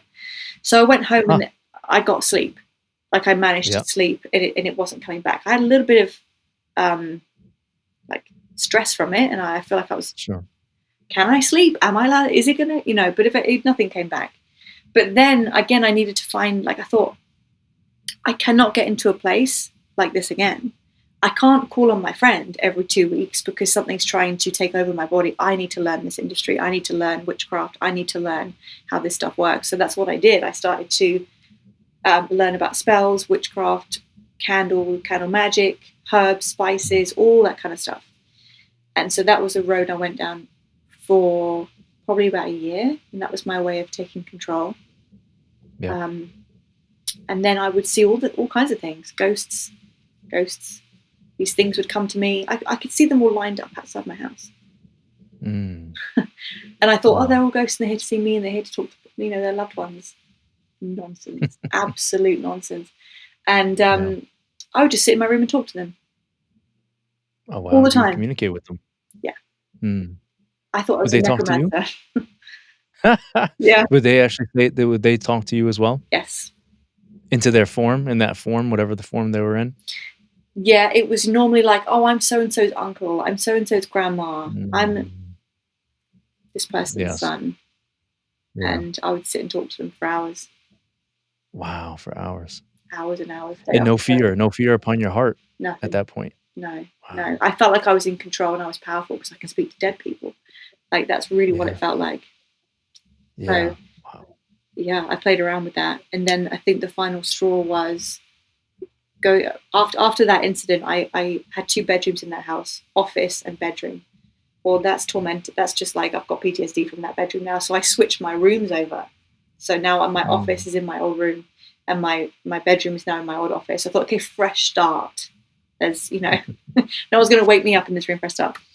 And I wake up one night, and it's the coldest feeling I've ever felt in my life. The room was empty. Not an emptiness like I've known in my heart, not an emptiness like you would feel if you walk into an empty house. This was the void of God, is the only way I can describe that feeling. We don't know what that would ever feel like. And there can be the biggest atheist watching this who doesn't believe in God, but you're still in his presence. So long as you're on this earth, you're in his presence. I don't care if you believe in him or not. But when you go to hell, it's not that. That's what hell is. It's the absence of God. I woke up in what I can only describe as hell because I couldn't feel. I didn't know that I couldn't feel God because I didn't know God, but I knew I couldn't feel something. and it was empty. And it was in the middle of summer. I had my windows open, and I could hear these sheep bleating in the field next to me. So this is like horror movie. That's scaring me anyway. The ambience was like eerie, and it felt like the room was blue with coldness. I don't even know how to describe that. Wow. And it was like, interesting. I couldn't describe it. And I feel the presence of something in my room, in the corner. And I'm like, something's like, there is something here. And I've already been through enough. So I'm thinking, oh gosh, what is it now? And I'm kind of in a ball like this, like trying to like hold myself probably. And this thing comes out of the corner of the room. And as it steps, it's tall, okay? It's like 7 foot beyond. And it steps out from the darkness of my room. And I just see these horns and this hair. And as it steps towards me, I'd never worked with it. I didn't know who it was, except I did know who it was because it told me who it was. It's like it told me, I knew it was Baphomet. But yeah, it was like I didn't know that name. It was like he tells you what he is. And I was terrified. And he put his hands up like this with his fingers like this. And he came over to the bed. He placed his fingers on my knees and he tried to separate my knees to get on top of me. And I was like, no, we're not doing that. No. And I was scared because although there was no force coming from him, the presence and the absence of God in the room, because he was in the room, was paralytic. And the only way to feel safe was for me to tell myself, I'm misunderstanding this. This isn't really evil. The world has perceived it as evil, but that's not true. He's misunderstood. I know what it's like to be misunderstood. I need to study the Baphomet. I need to understand it, and find peace in it. That's how the door gets opened again. You seek to find out more, or you seek, so that it was only for sort of a 10-second thing, seeing him. But after that, I started doing research on paganism. The Baphomet, I bought a big Baphomet statue, had it on my altar along with everything else. I tell you, I wish I kept my old pictures. There's pictures of me. I had bright red hair at the time because, that was the thing to do. So I had long red hair. I had black marks and painting on my face. I was about 20 pounds heavier than I am now. I had a big skull painting behind me, that I thought was the remains of a dead person that I could talk to, by the way. And then underneath that was an altar with Baphomet, with Lucifer, with Hecate, with just everything. Wow. But I remember looking at that altar and thinking to myself, I should probably get a cross because I've got everything else. And Jesus is just another, I don't know what they called him, master. Character. Yeah. Yeah, something master, prophet, I don't know. Like, Buddha, same as all the other.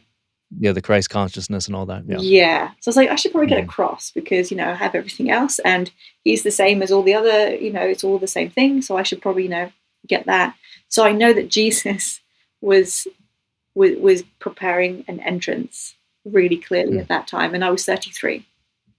So I remember telling someone that, and they're like, oh, that's the age that Christ was when he died. And I was like, wow, what does that mean for me? Does that mean that I'm about to step into my real life? Because there was something in me that was like, this is not who I am. I'm waiting for something. My whole life, I was waiting for something. I knew there was something I was supposed to do. I'm waiting for it. Yeah.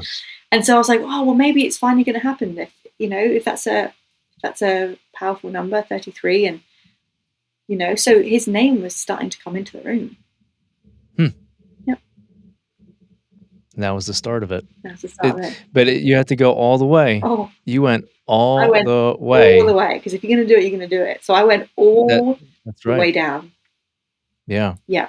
And then from that point to even for when you saw the creature Baphomet, you saw the entity, you saw the evil that came from it, but you still considered it good instead of what it actually truly is. And that's because of the delusion that we have from the world and from, the spirits that are constantly trying to bring us to the pit are telling us that it's fine, and it's not fine.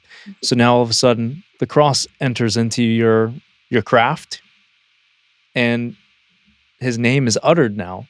Hmm. What happened when that happened? Well, something in me was like, I couldn't hear his name.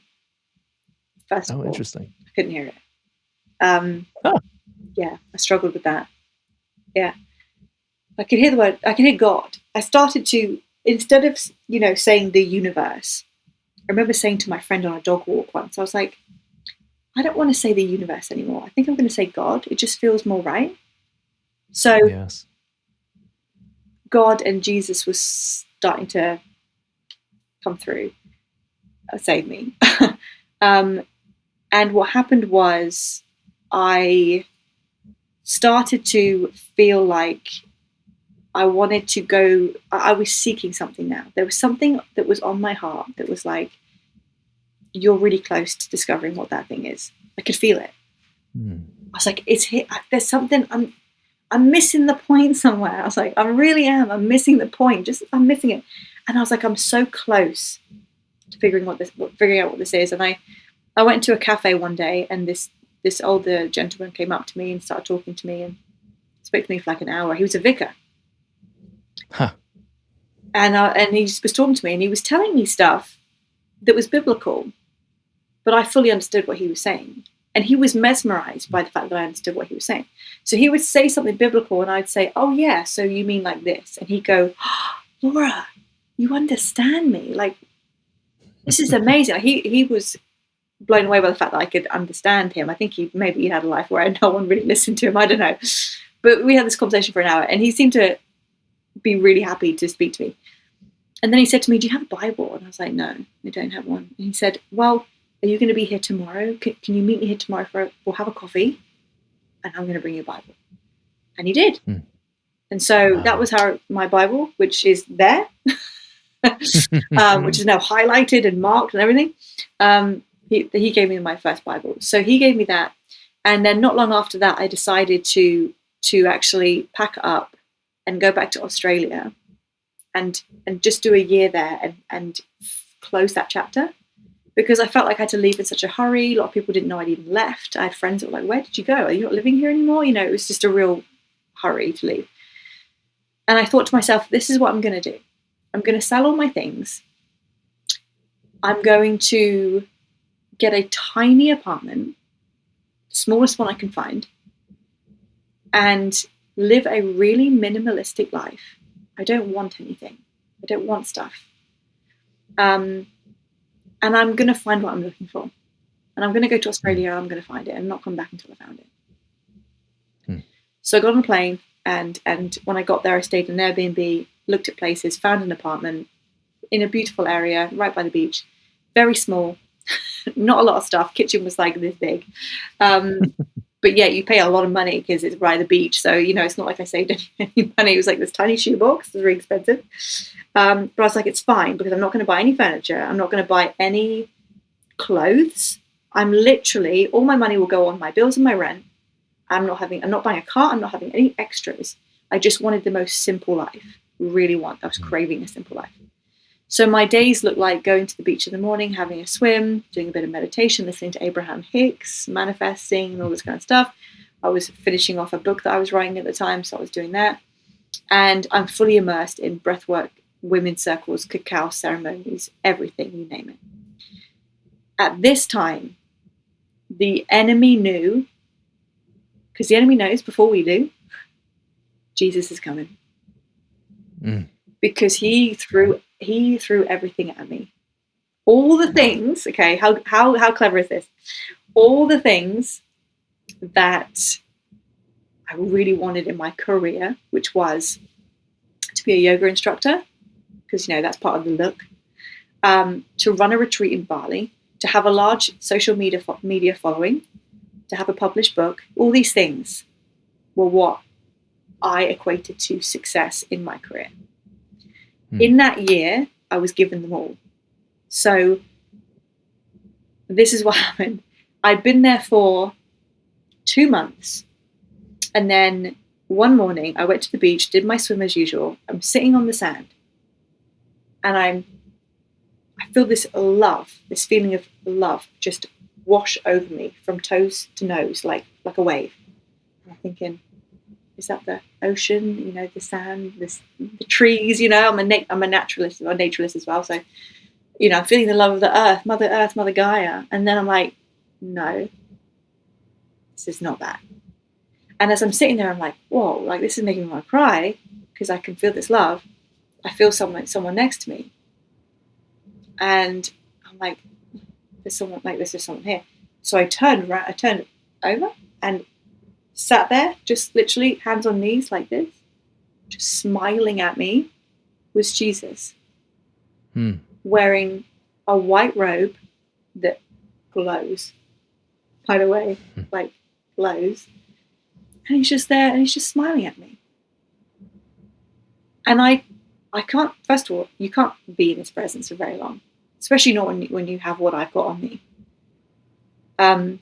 So I didn't sit there for very long, but I was like, I immediately put him into the New Age category, like he's a archangel or something, a master angel, and maybe he's a new spirit guide for me because I've reached a new level of consciousness.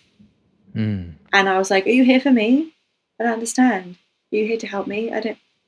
Why are you here? And he just, nothing, didn't say anything, just smiled at me, just didn't really move, just stayed smiling at me.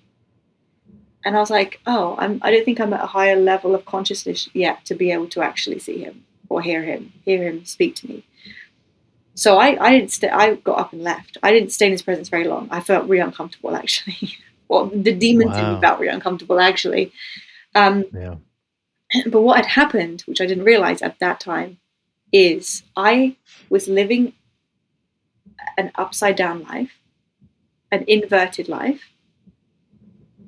That was how I was living, and I created a world, a life for myself that was all in the inverted world. That 10 seconds in his presence had put me the right way up. And I didn't even realize. So I go back to my normal life as I know it, and I go and do my yoga, and I go and talk to my friends who are all like, oh yeah, we're doing my inner child healing today, we're doing this, we're doing that. And I'm sat with them, and I remember this really clearly, one of my friends saying to me like, oh, I'm going to go to this breathwork ceremony tonight, I want to do a bit of inner child healing for my heart chakra. And I'm looking at her and I'm thinking like, what does that mean though? What does that mean? It was like she was speaking a foreign language. I was thinking to myself, gosh, I must be really tired because like I'm not hearing her.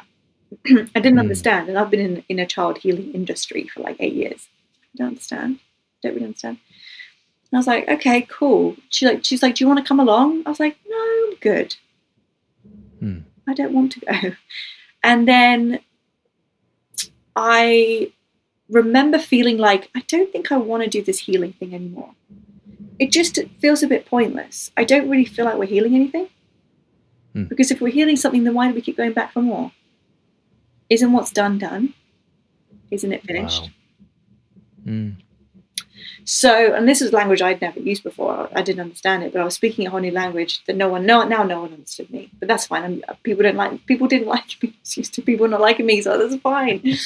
Suddenly I was like, this doesn't make sense to me anymore.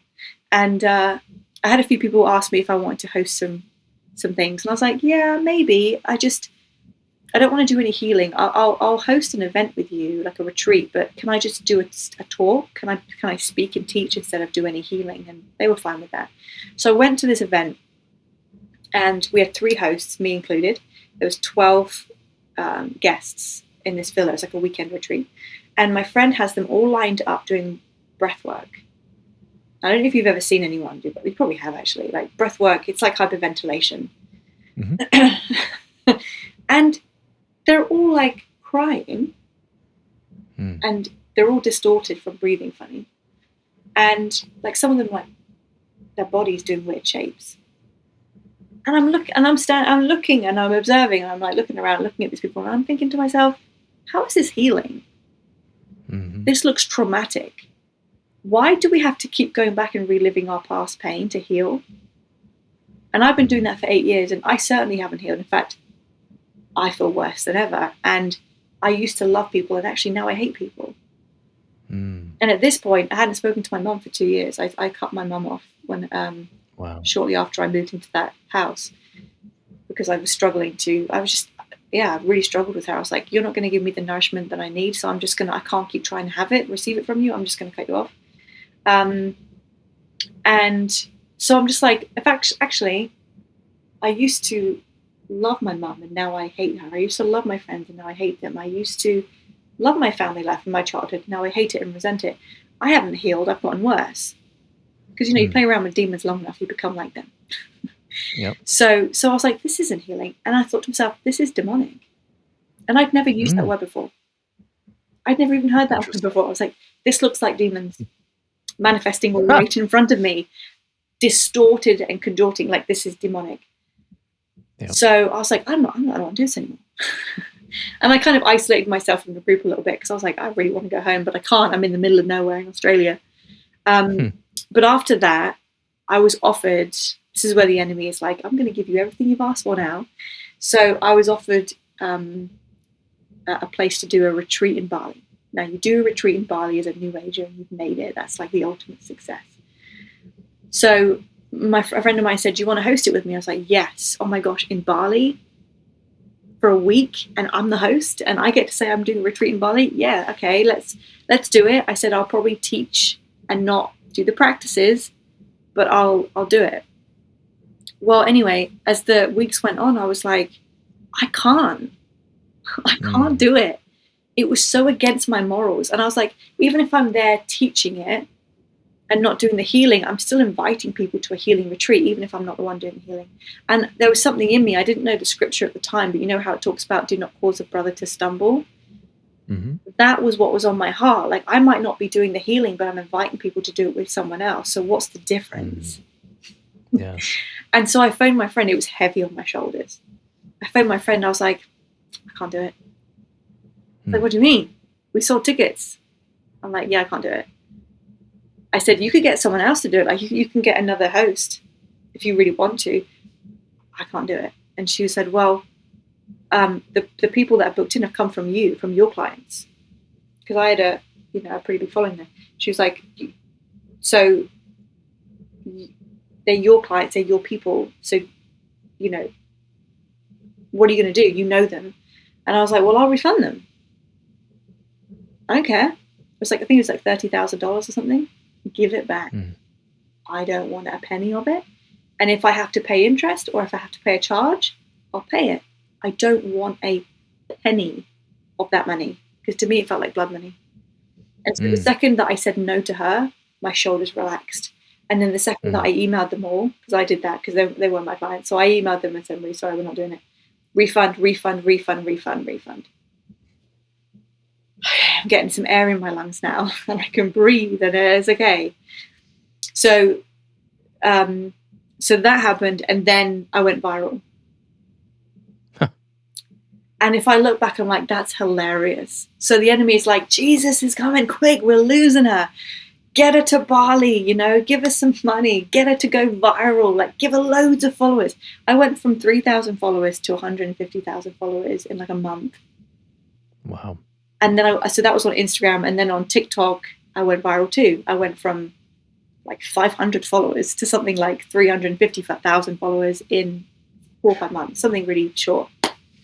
Yeah. So the enemy was just throwing out all the stops, and I was like, I'm not falling for any of this, because as well, like it doesn't mean anything anymore. I don't care. It's a number. Yeah. I don't care. It wasn't getting me any new clients anyway. It's just all spam and infiltration and whatever. So I made the decision. I was like, you know what? I think there's something to this God thing. I threw my tarot cards away. I threw my crystals away. I threw my mandala pictures away. I threw my Buddha statues away. I threw my beads away, and I bought a little cross. And I was really kind of ashamed to buy it. There was a stigma around it. It was like, oh my gosh, what are people going to think of me? Because you can be a witch and everyone's like, cool, that's great. And it's like, oh, I follow Jesus. Oh, well, we don't want any of that in here, That's what happened. So I bought this tiny cross, and I was like, and I wore it. And my friends were laughing at me. But I said to them, I was like, I'm going to go home. I said, I think there's something to this God thing. I think I'm I think there's a God, and I don't think it's the universe. In fact, I think God created the universe. So to worship the universe is like worshipping a table, like it's nonsense. And I was like, I don't want to heal. I don't believe in healing. In fact, ever since I've had my encounter with Jesus, I haven't looked for any healing in my life. Not like for the month, like nothing. Yeah. There was just peace. And so I was like, I don't want to be here anymore. And I quit my yoga. I didn't go back to I was in the middle of my yoga training, and I paid for the whole thing. And I was like, I'm out. I don't want to do this anymore. I didn't care about the money, like keep it, whatever. I don't want to do this anymore. So I decided to go home. I was like, I just want to go home, get a little cottage, and go to church and sing hymns. That's what I want to do. That's what I want to do. So I did that. So I flew home, found a place. I mean, I'm going to nutshell it because it was loads has happened, but I'm just going to give you the basics because otherwise it's a whole other story. But I came home, I started going to church, and God's grace, I was really nervous about going to church. I mean, I've already told you that I couldn't go in before, but I had been released of a few things, but I was still scared. I went and looked at the church a few days before, and by God's grace, there was a lovely woman there working, and she was like, well, Laura, if you're scared, I'll tell you what, I'll meet you outside the door of the church 10 minutes before the service, and I'll walk you in and I'll sit with you. Does that sound okay? And I was like, yeah. So God's great. This is what God will do. He will, like, you ask for help, he will send help. So she sat with me. She led me there. I think it was Holy Communion on that first service, or if it wasn't the first service, it was the second. And when I first took Holy Communion, I didn't know what to do. So I was a bit like, okay, so do I eat first? Do I drink? What do I do? What do I do? What do I do? So I was a bit nervous. The second time, that was when it hit. First of all, I could hear the name Jesus without it repelling me. So something had happened. I started to read a bit of the gospel, and every time the writing went red, I was so happy. I was like, okay, Jesus is speaking now. Everyone be quiet. Jesus is speaking. Like something was happening.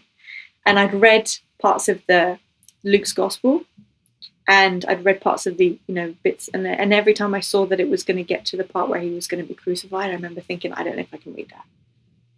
I don't want him to die. So I'm just not going to read that bit. So I was having an emotional relationship with him. And so when I took Holy Communion the second time, I walked up, and they bless you, and they have a goblet of the juice, and I took a sip, and I was like, I felt something. And they handed me the bread, and I took it back to my seat, and I was holding it, and I was like, this is really his body. Like, this is his flesh. And I thought, I so don't deserve to even look at it or hold it in my hand. And I tell you, it was so difficult to eat it.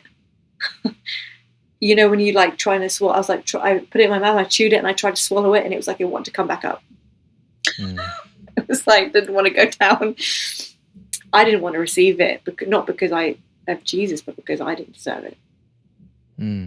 So anyway, I ate it, and then, we were closing up the service, and they said, Laura, are you going to come for a cup of tea with us? Going to come for coffee with us? And I was like, no, I'm really sorry, I can't make that. I have plans. I didn't have plans. I want to go and cry my eyes out because I couldn't contain it. So I went back to my car and just cried and cried and cried and cried and cried.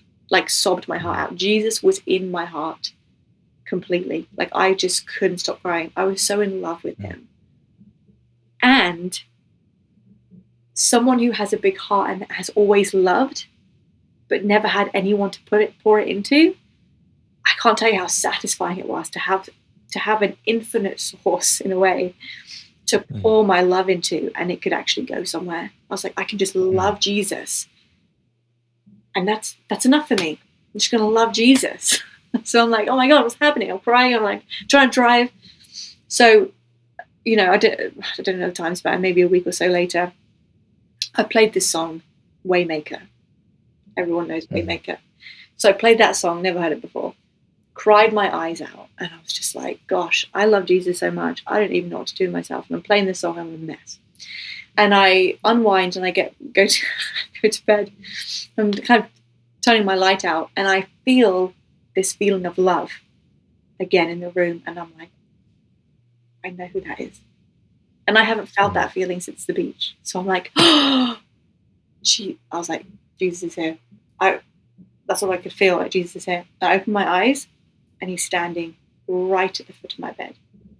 And he's not white with a glowing sphere. He was the crucified Christ. So if you can imagine, I'm in love with this man, with my entire essence. Everything I am, every cell, every molecule is in love with this man. And I'm seeing him, and he has this crown of thorns, which is not just a band. I don't know what it is. This is like a hat. This crown of thorns, and the blood, and the mud on his face, which I later found out, when he fell on his face, when he was turned on the cross and he was fallen, you could see that. And his robes were ripped and covered in dark marks. And he steps forward and he says, I'm going to wash your feet. Immediately, my first response was, no. No. I said, you cannot wash my feet. I wanted to serve him immediately. When you're in the presence, my immediate response was to fall to my knees and wash his feet and serve him. But my body I couldn't move. So it was like, no, you can't wash my feet. I need to bow. I need to wash your feet. I'd never had this experience before, a feeling like that. So I was like, no, please, no, you can't wash my feet. I don't deserve it. I know people talk about the glory of Christ, which I experienced, but I'll tell you, it's extremely painful to be in the presence of Christ, knowing what your whole life has been, because he's going to shine that right on you. And this is why people that have the Holy Spirit, people with demons don't like you, because you're shining everything back to them. They don't like it. So I was like, no, you can't wash my feet. And he proceeded to just kind of bow down at my feet, sort of kneel down at my feet, and he placed his hands on my feet. And then he stood up and he walked to the left side of my bed, and he just went like this with his hands, and he's got these marks sort of here, and the blood is dripping down. And he says, put your hands by your sides, put your hands down with your palms up. And he reached over, put his left hand on my right, his right hand on my left, and I'm watching blood go onto my hands. And I'm like, what is going on? I'm being bled. I didn't understand. I didn't know anything. So he stayed there for a few moments, and then he ran his hands up my arms and placed them on my chest. He touched my face. He touched my forehead. He touched my womb. That was, I experienced forgiveness. I knew the second he did it, I was forgiven. And that goes to all women who've had to go through something like that. There is forgiveness. And then he washed his hands down my legs and down to my feet, and just stood at the foot of my bed. And my hands felt like lead. They were so heavy, I could barely move them. My body felt okay, but my hands. And I'm thinking, I really want to ask what this is, but I so regret asking questions. When I first saw him, I had no right to ask him questions. I don't want to ask anything, but it's like he knew I wanted to ask. I could feel he knew I wanted to ask. And I was like, can I ask? And he I said, why are my hands so heavy? What is this? He said, that is the weight of the cross. And the revelation of that, I was like, whoa. So this is like, pick up your cross and walk. This is heavy. Walking in the world with Christ is heavy. But I'd rather walk with the heaviness of Christ than the heaviness of the world. I'd rather carry him than carry the world. And so he stayed at the foot of the bed, and he reached over and he pulled out this huge book, like we're talking like this, massive. It was like gold metal. It's holographic. It's not real. It is real, but it doesn't look real. Huge. And he opened it, and he just went like this with this open book in front of me. And I'm like, I don't understand. What is that? I don't understand. He says, come closer, child. So I sit up in my bed with my hands heavy like this. And I'm like, what? And I'm trying to see, and I'm crying, and I'm just like, I see Laura Ansell. And I was like, that's me. Like, I don't understand. That's me. Do you know that's me? Like, that's my name. Do you know? Like, my brain did not compute. Like, 2 and 2 did not make 4. So it was like, why? I said, first of all, do you know who I am? Do you know me? And he said, and he said, you're mine. 35 years of never feeling chosen in my whole life was healed in that moment. Like, that's it. I'm good. Someone chose me, and it's Jesus. I'm good. So now, if people don't want to like me, that's cool. You don't want me? Fine. Jesus does. That healed something in me that's never come back. Wow. Because he spoke to the wound. He spoke to the thing that the enemy had used against me my entire life. And he changed it in a second. You're mine. Done. Written. Finished. No going back. That's it. So he healed that in an instant. And I felt that. And I laid back down, and I watched him walk from the foot of my bed to the left-hand side. And as he's walking around, the blood is disappearing, and the thorns are disappearing. And his robe is sewing itself back together in a way. It's like the robe becomes gold, and he's glowing. The first encounter with him, he was like the resurrected Christ. The second encounter, he was the crucified Christ. Now this moment, I'm looking at the Son of God. This is a gold that you don't see in this world. I'll say gold because it's gold, but it's not gold. And I was just like, wow, the glory and the beauty. I mean, this is a beautiful man. And this is the most masculine presence. Like, this is a man that will protect you through any means and love you fiercely. It's not worldly. So he stands there and he goes like this. So I know what that means. I put my hands down again, like a child. Now I feel like a child. I'm like, okay, put my hands down. And he leans over me and does the same thing. And I see this gold oil go through his hands and onto mine. It washes the blood away and it replaces it with golden oil. Again, honestly, I had no idea what was going on. I was like, wow, it's gold. I was like, that's so beautiful. And he just ran it up my arms. He placed it on my chest. He touched my face. He looked at me. He took a moment. This man knew that I had spent my whole life feeling invisible. And he took a second to look me in the eye. I see you. So he touched my face and sort of like here, he marked a gold cross on my forehead. Wow. He put gold oil on my womb, down my legs, down my feet. He stayed at the foot of the bed for a brief moment, and then it was like he was gone. And this took place in like 2 minutes. Yeah. Because they don't have time, there's no time in heaven. No. It took a while to understand what had happened. Because I started to go into some real Bible studies after that. And then they started, someone said in one of the Bible studies, well, we're washed clean by the blood of Christ. I said, what?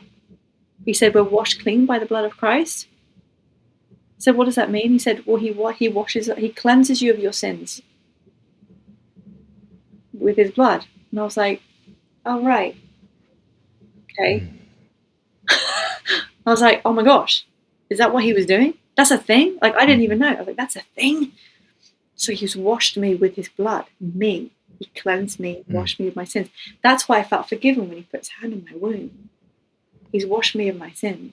And that's why he put his hand on my heart, because it was my heart that was so broken. And that's why he touched my face and looked at me. I was like, right. I was like, okay. And then, as the weeks go on, someone said about the anointing oil. Well, the gold anointing oil. I'm like, what's that? They're like, well, there's like, people talk about they have an anointing, like there was gold. Oh, I don't know. Show me the scripture. I'm like, wow, I'm reading it. I'm like, have I been anointed for something? I was like, am I supposed to do something? Like what? Like my brain, again, 2 and 2 does not make 4. I couldn't, it was way overwhelming. And then of course I started reading about the marking of God's children, the mark on the forehead. You can't touch my child. She got a mark on the forehead, all these things. And then I read John chapter 13, verse 8, which is what my movement is named after. So people type in the 13.8 movement onto Instagram, TikTok, YouTube. That's me. So I was reading that gospel, and Jesus says to Peter, I'm going to wash your feet. And Peter says, no, you can't wash my feet. And Jesus says, if I don't wash your feet, you have no part of me.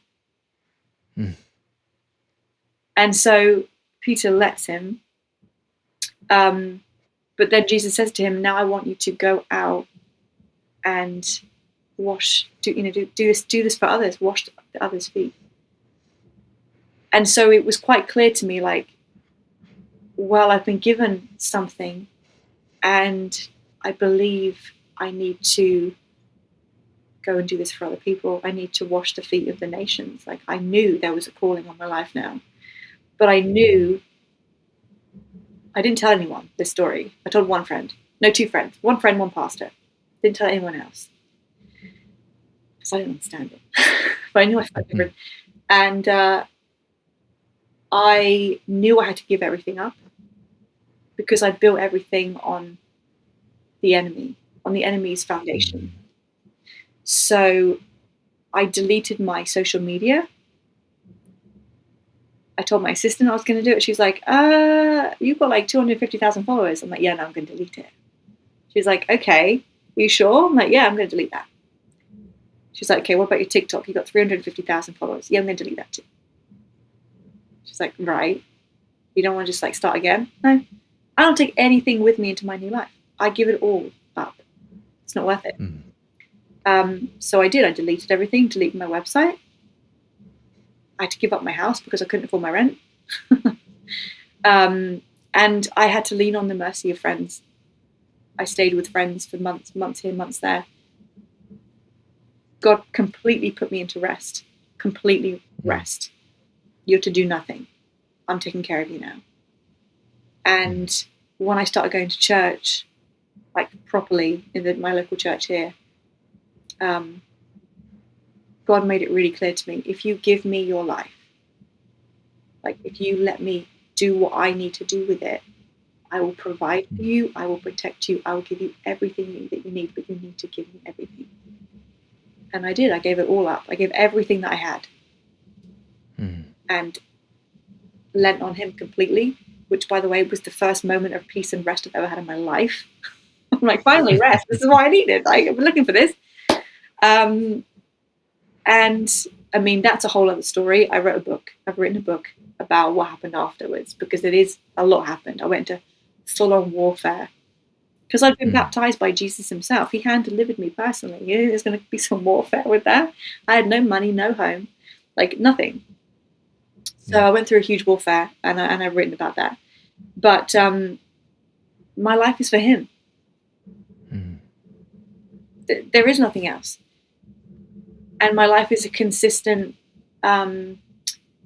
glorification of him. I'll glorify him in any room I step into. I don't care who you are. I'm glorifying my Lord and Savior. I want my life to reflect him. People have to know who I serve. there is nothing else. Mm. And in a way, that experience kind of ruined me for anything else in the world, because what can beat that? Like, oh, you want to go out for ice cream? I saw Jesus. What? I'm not gonna. I'm not satisfied. Like, Yeah. not.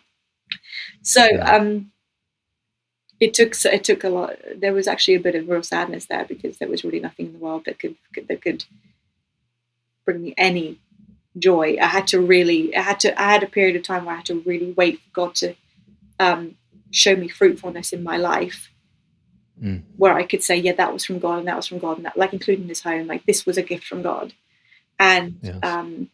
so I can be in this home and feel joy. But that took a minute. I needed the fruits to be able to actually go into the world and feel something, because the world just doesn't have anything to offer us. That's right. Nothing but pain. Yeah. Yeah.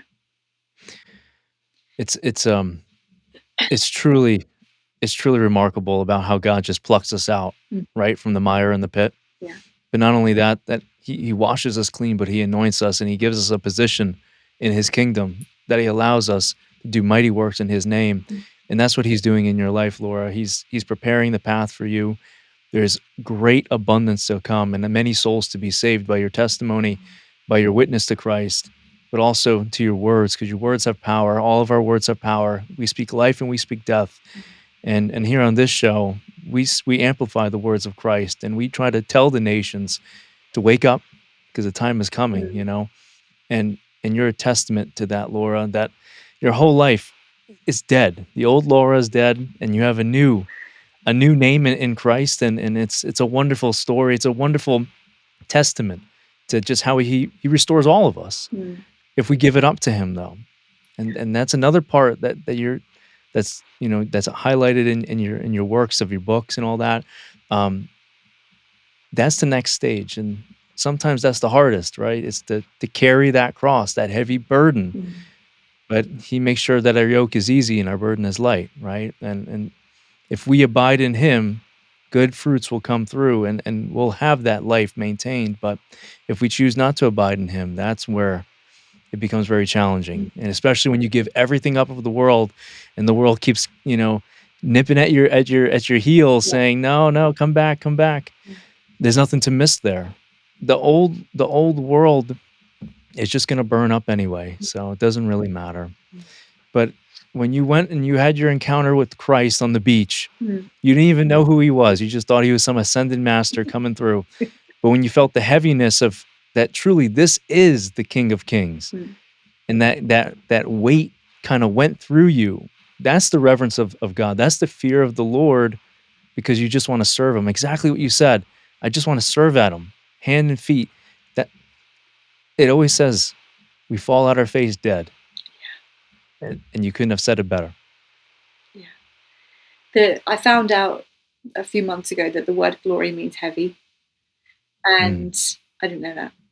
And then when I thought about it, I thought about times where I felt this heaviness from the presence of God, this feeling of like, I have to bow because there's nothing else to do right now. I don't know if you've experienced that, where you're in prayer and you're like, I have to, like, you feel this pressure of like, I need to get up, bow. That really is the glory of God. And he's been so generous and so kind, and he never forgot about me. Like, how amazing is that? Your whole life he's never forgotten about you. Like, he knew my name. So he's always there. And I get to live a life now where I get to be in service all the time. All the time. And that, like, what else is there to do? I don't want to be served. Exactly. I mean, no, I don't. Well, I mean, yeah, I'll be served because someone wants to have the experience of serving. But there's really not that much fulfillment. But kind of being raised in the kingdom, God really raised me with that year where I had rest, because, just like your parents will teach you how to say you dress, say you eat, say you cook, say you do all these things. The Lord did that in my life. So once I'd given my life over to him, it was like, right, now this is how you're going to dress. And it was different to how I used to dress. Suddenly I wanted to be covered all the time. I wanted sleeves. I wanted all the, suddenly I really showed up differently. This is how you're going to spend your money when you have it. You ain't got any right now, so don't worry about it. But when you do get some, this is what you're going to do with it. It was like, this is how you're going to speak. This is how you're going to be still and silent. Like, this is how you're going to show up for people. This is what you're going to do when someone's trying to aggravate you. This is how you're going to react. This is how you're going to respond. So he raised me in his kingdom. And it's different. And it should. It is. Because people should be able to look at you and know that you come from somewhere that isn't here. And if we look, that's right. If we dress the same as everyone else, if we look the same as everyone else, if we act the same as everyone else, well, then you're just in the world, aren't you? So it was sort of like his separating me. Calling you out. I don't want people thinking I'm from, from the space. I don't want to associate. People have to know who I serve. Exactly. Yeah, we have a heavenly kingdom that we point to, not an earthly kingdom, because these don't matter. Yeah. So Laura, you mentioned now that you're kind of serving the Lord each and every day. What do you got going on now then? Well, I get to pour all my heart and soul into this movement, which feels really good, because it kind of feels like my heart gets to go somewhere, and it it's me constantly planting seeds into the kingdom. So I named it the 13-8 movement. So if people go on Instagram, they'll see it, TikTok and YouTube. I started making videos again about how we serve the Lord and how we really find our purpose in him. So I've always had this really strong calling to, like, I knew I was here for a purpose from when I was tiny. It took me 35 years to get there, but that's okay. It was like I knew I had a calling, and I meet so many people that have that same feeling. So I work with them either individually or through my programs to get them to understand what God is calling them to do. Now, I can't tell them what their purpose is in life, because that's not my role. I'm not confused. That is the role of the Lord. And I feel like it's blasphemy to say that I can tell you what you're supposed to do, because that's not my role. But what I do with these women is kind of help them to understand the kingdom, how different it is, help them to understand that everything they've been through, their uniqueness, is what God will use for his glory. And there's kind of this beautiful transition of taking them out of the victim of their story and into the glorification of their story, so that God can use it, giving up things that they don't need to take with them. It's sort of this whole process, which is amazing. So I do that with women. I don't work with many women one-on-one, only 12 a year. That's what I've been told to do, so that's what I do. But, they have my programs and stuff. And also I get to paint. I get to paint Jesus, because I'm an artist. So I've been painting him, and I'll be selling those at some point through the movement, and get back into fashion. And I'll be making, I want to make clothes for God's daughters. I want to dress God's daughters. Now that's cool. So I've got all these things sort of up and, they're up and coming, but it's all through the same movement. Just pouring in, washing people's feet, whether you're listening to me teach, whether you're listening to my testimony, whether you're buying a painting, whether you're watching a class. It's all just, I get to pour into it. And it won't be long now until the book is out. I wrote the book in 40 days. Wow. The old book that I'd written that took me 4 years, that was all new agey, deleted, gone. Amen. in the bin. So God called me to a 40-day OMAD fast at the beginning of this year. That was fun. And in that 40 days, I wrote that book. So I get to tell the story of what happened afterwards, because I went through a whole deliverance season, and the stuff that was on me would have had no clue. So the Lord really, I fasted so much, days and days and days and days, no food, nothing, just fasted. And it all was falling off of me. Wow. Yeah. So I write about that in the book. People can know what was on me, and hopefully I really, really pray that they'll read what was on me and recognize that maybe they have something like that, because I also explain what I did to open the door to those things, so people can kind of connect the dots. Yes. But I mean, I had there's stuff. there was stuff. So. Wow. Yeah. Well, I'm certainly looking forward to reading that book, Laura, and I'm certainly, I'm happy that you are now part of the kingdom of Christ, Thank and that you. all your talents can be used for that and for the glory of the kingdom and for the master above. So, so Laura, I thank you for sharing your story with us, and I'm thankful to hear it. I'm thankful to see the direction that God's placed you in. There's so many great things that you're going to be doing for the kingdom. I feel it pressed upon my heart. And so Laura, I would love to have you kind of close us out in some prayer, Yeah, if that's okay. absolutely. Yeah. Yes, let's do that. Heavenly Father, thank you. We thank you for bringing us together for the glory of you, Lord. May this testimony glorify you as much as possible, Lord. And those who need it, may they see it, may they hear it. Lord, go to them all, show them yourself. Jesus, reveal yourself to them as you did for me. Lord, let them know how much you love them. Lord, wash their feet as you washed mine. Let them know that they are so special in the kingdom, Lord. Let them know, let them see, let them hear it, let them feel it, Lord. Let them know that there is a place waiting for them in heaven. And all those who are curious about this testimony, all of those who feel that there is a calling from you on their life, Lord, may this testimony let them know for sure that it is their time, it is their season of salvation, and that they too can be saved just like we have been saved. And Lord, I thank you for Carl in this podcast. Lord, may you bless him and lift his family. Lord, may you anoint him. May you allow him to fully step into any calling in any part of his life that he hasn't yet stepped into. Lord, bless him and anoint him in those areas. Lord, I lift him to you. I lift his family to you. I lift his work to you, Lord. I lift his podcast to you, Lord. You have saved him as you've saved myself. And Lord, we say thank you. Thank you, Jesus. Thank you, Jesus, for dying on the cross for us and returning for us. Thank you for no longer leaving us as orphans. Lord, we say thank you and we bow to you.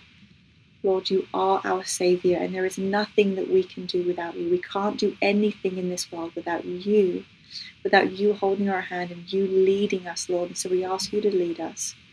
We ask you to lead all of those who watch this podcast, lead them back to you, Lord. And if they're lost, let them know that it is never too late.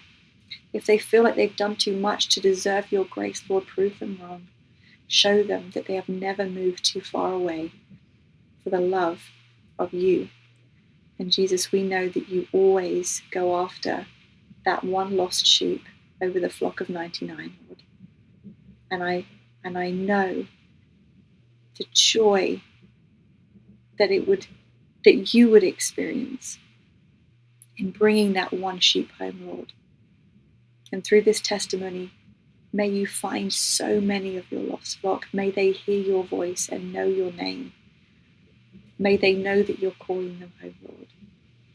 The scripture says the flock will always hear the shepherd's voice, Lord. Let them hear you and let them know your name. And Lord, we bow to you and we say thank you, Jesus. And we pray this in your mighty name. Amen. Amen. Laura, it was like an absolute blessing to get to know you for today, to hear your story and your testimony, and to see how just God has placed your story into the hearts of many of those listening to it today. So just want to thank you for your time again. And for everybody here that's watching, my name is Kyle Loriano, and this is The King is Coming, and we're out.